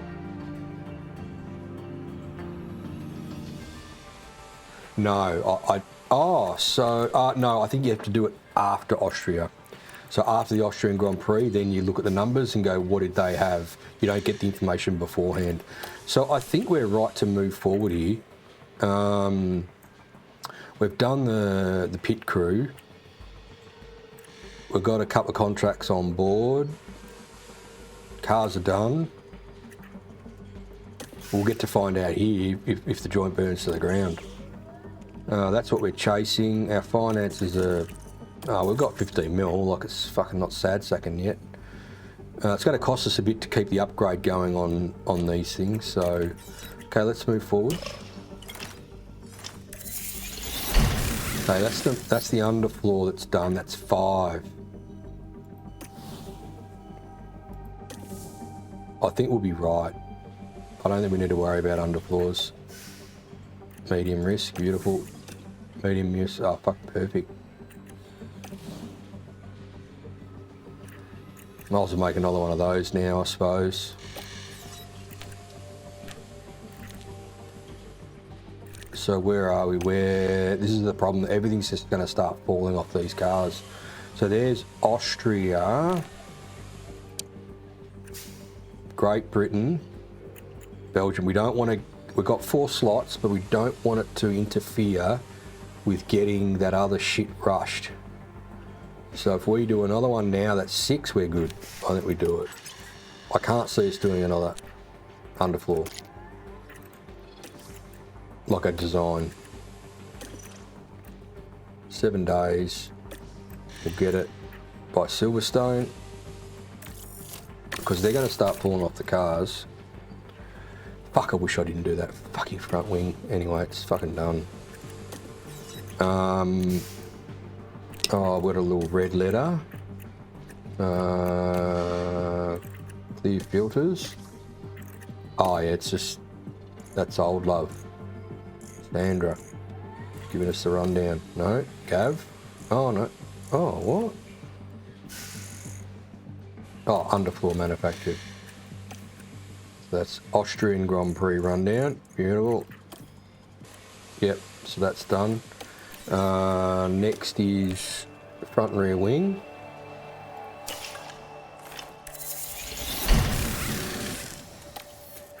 Okay.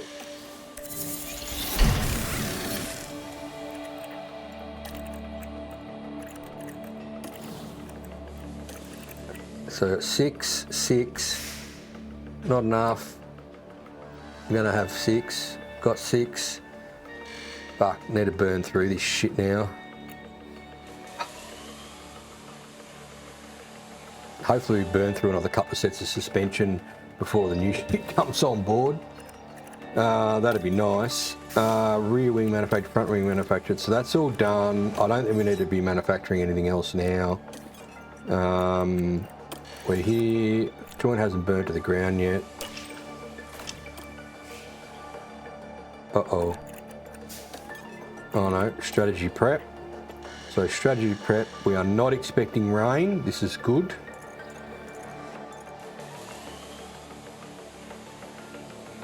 Safety car chance 75, normal 27, safety car 13. We'll do all that next week.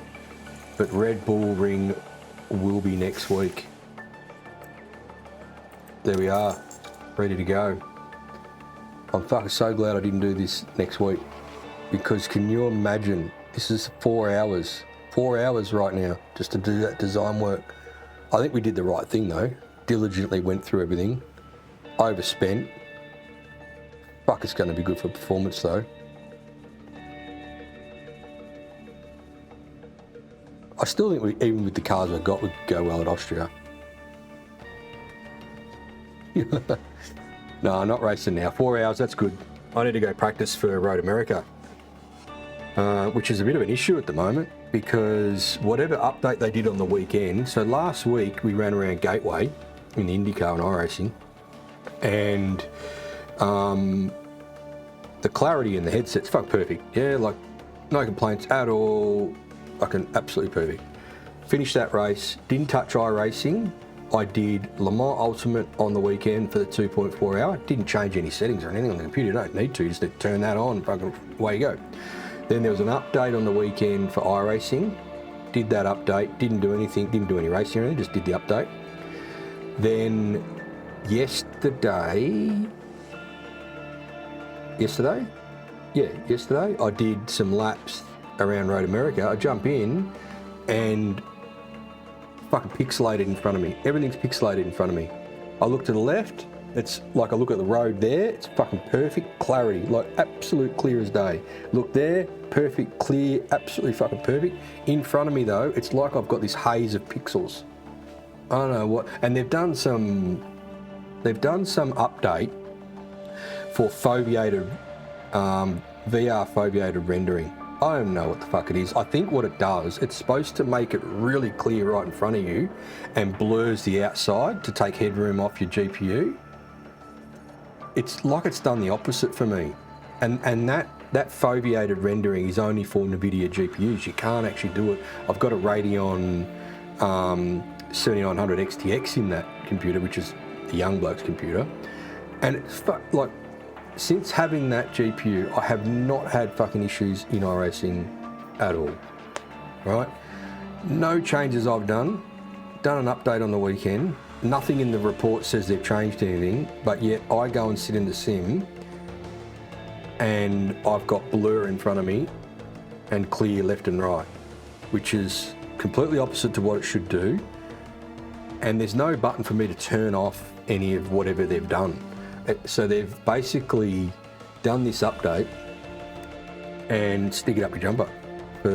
Well, at least for me with a 7900 XTX and the MetaQuest 3, she's complete opposite to what it should be. To the point where, like, turn 1's not too bad, but down into turn 2, there's a white line on the ground that you use as a distance for your brake marker. It's quite important, that one. I can hardly see it. I'll miss it sometimes, I'll get it right sometimes just from probably looking, you know, man in the back of the head looks to the left and right and just goes brake here and you go, oh, that was right this time. But if you're looking for that white line, it's quite easy to go past it and then you fucking run wide or overspeed into the corner. So, yeah, look, I've sent a fucking message on their technical fucking support deal. No one's even fucking looked at it. Like, no one's even responded to it or anything. It's like they just don't give a fuck. It's like, nah, it's all right. It's something you've done. Well, fuck, mate. All I can do is turn shit off and turn shit back on. And I jump in LMU and it's absolutely crystal clear over the weekend. And I jump back into iRacing and it's fucking gone. And there's been an update. Well, I don't know. So I've either got to get used to the haze in front of me and no pun intended, get used to the hazy shit that's in front of me and deal with it, or hope that they give me the option to click a button to say, turn all the shit off that you've done, whatever settings you've put in iRacing in the update. Where's my button that says, I want it like last Thursday? Fuck your foveated rendering, I don't give a fuck about it. If you've got a NVIDIA GPU, great. I want it back the way it was because it was running perfectly. In fact, at Gateway, I was super impressed with how clear everything was because the cars were shining. It was under lights and stuff. The cars were shining and it was like they made whatever they did prior to Gateway, because there was the update on the Tuesday. That was great. It was like, holy fuck, this is really good. And then there was an update on Saturday or on the weekend or whatever the fuck it was, and that's just completely fucked it, which is a shame because Road America's absolutely brilliant. I love racing around there. I wish I was faster. I don't know how these cats do it, but I wish I was faster. I'm reasonable, but there's some dudes who obviously just race around there a lot. So I do need to get on and do some practice in that. When I did double headers, yeah. Fuck, it takes it out of you doing 12-hour streams. I'll give you the tip. I don't know, maybe, I don't want to do a double header now. I think the way we're doing it before each of the real race meetings, I think that works well. For me, because I'm not doing 12 hours of fucking streaming. It's just, you know, four or so hours. I'm better at turning left, you reckon? Well, yeah, I mean, Gateway was good. I really enjoyed that race. Fuck, that was, to win an oval is pretty good in iRacing because, you know, there's a lot of guys that, you know, they do that shit for fucking, they're just constantly on it, doing it over and over and over and over again.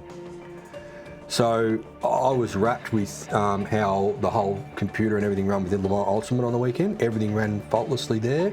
Got pretty spooked by that tyre, that new tyre and the Lexus. But then when I jumped back in the BMW, did some tunes, fuck, heaps better. So Le Mans Ultimate's brilliant. I actually tried the new tyre on the GT3 tyre on iRacing. It's definitely a step in the right direction. It felt better in the rear and all that sort of stuff, but you still get this floaty feeling where Le Mans Ultimate, you just feel fucking stuck. Like you really feel like you've got something underneath you, where iRacing's still a bit sort of, and the IndyCar's a bit like that. The IndyCar's, you know, it's got that floaty sort of feeling, but it's still just a great car to drive on iRacing. So I don't get the shits as much, but certainly when I jumped in the GT3, I was like, yeah, it's better, but fuck, I'd much rather be in the Le Mans Ultimate GT3. I drove the F4 on iRacing, and they've made a model upgrade there. I think that's definitely, put it this way, the F4 is actually really fun to drive now. You can really get into the corner. It's like, it seems like to me a bit more like a car should be, where you really can attack the wheel and the rear holds on, where before you were just like, oh, fuck, is the rear coming around? Oh, now you can go, fuck yeah, it's in there. And if you actually get it too much, it'll have a bit of a slide, and it's a proper slide. Like it's not a there's the edge gone. It's a fucking ooh, you know. It's actually quite good to drive. It was quite fun to drive. So that's a step in the right direction. Now it's almost like they need to give you more of that feel of the car underneath you. It's still dancey. It's still a bit. It's almost like, if you look at it in terms of grip, it's like on Le Mans Ultimate you've got a soft tyre on, and on iRacing you've got a hard tyre on. The physics in terms of how the cars drive are much closer, I think, than they've ever been. So you can actually turn to the corner, the rear holds on, all that sort of stuff, and it doesn't just do insta spins and all the bullshit. But it's like that. It's like iRacing's got a hard tyre on, and Le Mans Ultimate's got a soft tyre. There's almost like a middle ground. Like it's almost see with Le Mans Ultimate, I don't think you need to take any grip away. I think iRacing needs to be able to, if they want, for me anyway, if they want that feel of a real race car, they need to bring the grip level more to the car. But the balance is better, I suppose, is probably what I'll say. So I do need to do some testing in the IndyCar and either just program myself for shit pixels in front of me, because I don't reckon they're going to change it by Thursday, tomorrow, for the race. So I think I'm just going to have to test and just deal with it. What I did find, so when I've got my headset on, what I can do is I can go into like this MetaQuest world. You guys can't see it, because what you get to see is from the capture card is a screen, so to speak, which is what you guys get to see on the stream. But what I can do is I can go and look at that screen in my headset, so I can push some buttons and up comes, you know, I can look at, they've got 3 screens on that computer, so I can look at the main one, the capture card, and the second screen. So I can look at the capture card screen and see what the image quality is like that for that. So when I do that, when I'm in VR, I can see that screen. It is absolutely crystal clear. So I think in terms of the stream, I've watched it prior and I'm like, geez, that all looks a bit pixelated on the stream. What's going on there? Now, I don't know whether that was because of the image from the capture card to the streaming computer or not, I don't know. But that image that's on that capture card is fucking near perfect. And if they could put that image in the headset when I'm in the actual sim, which is what I reckon I used to have like last Thursday, that's what you want. Something, whatever they've done, how they render from the simulator engine to the headset, something's changed. And it's to do with the foveated rendering, because I can look left and right and it's fucking clear, but in front of me it's all fucking pixelated. Complete opposite. It should be blurry there and clear there. So I don't know why on a Radeon GPU it does that, but man, they've done something. Anyway, fucking first world problems, right? Happy days. All right, that's it. Two weapons ready to go for Belgium. We've got Austria and Britain to come. Hopefully they both dry races. But until next time, guys, be bad and be good at it.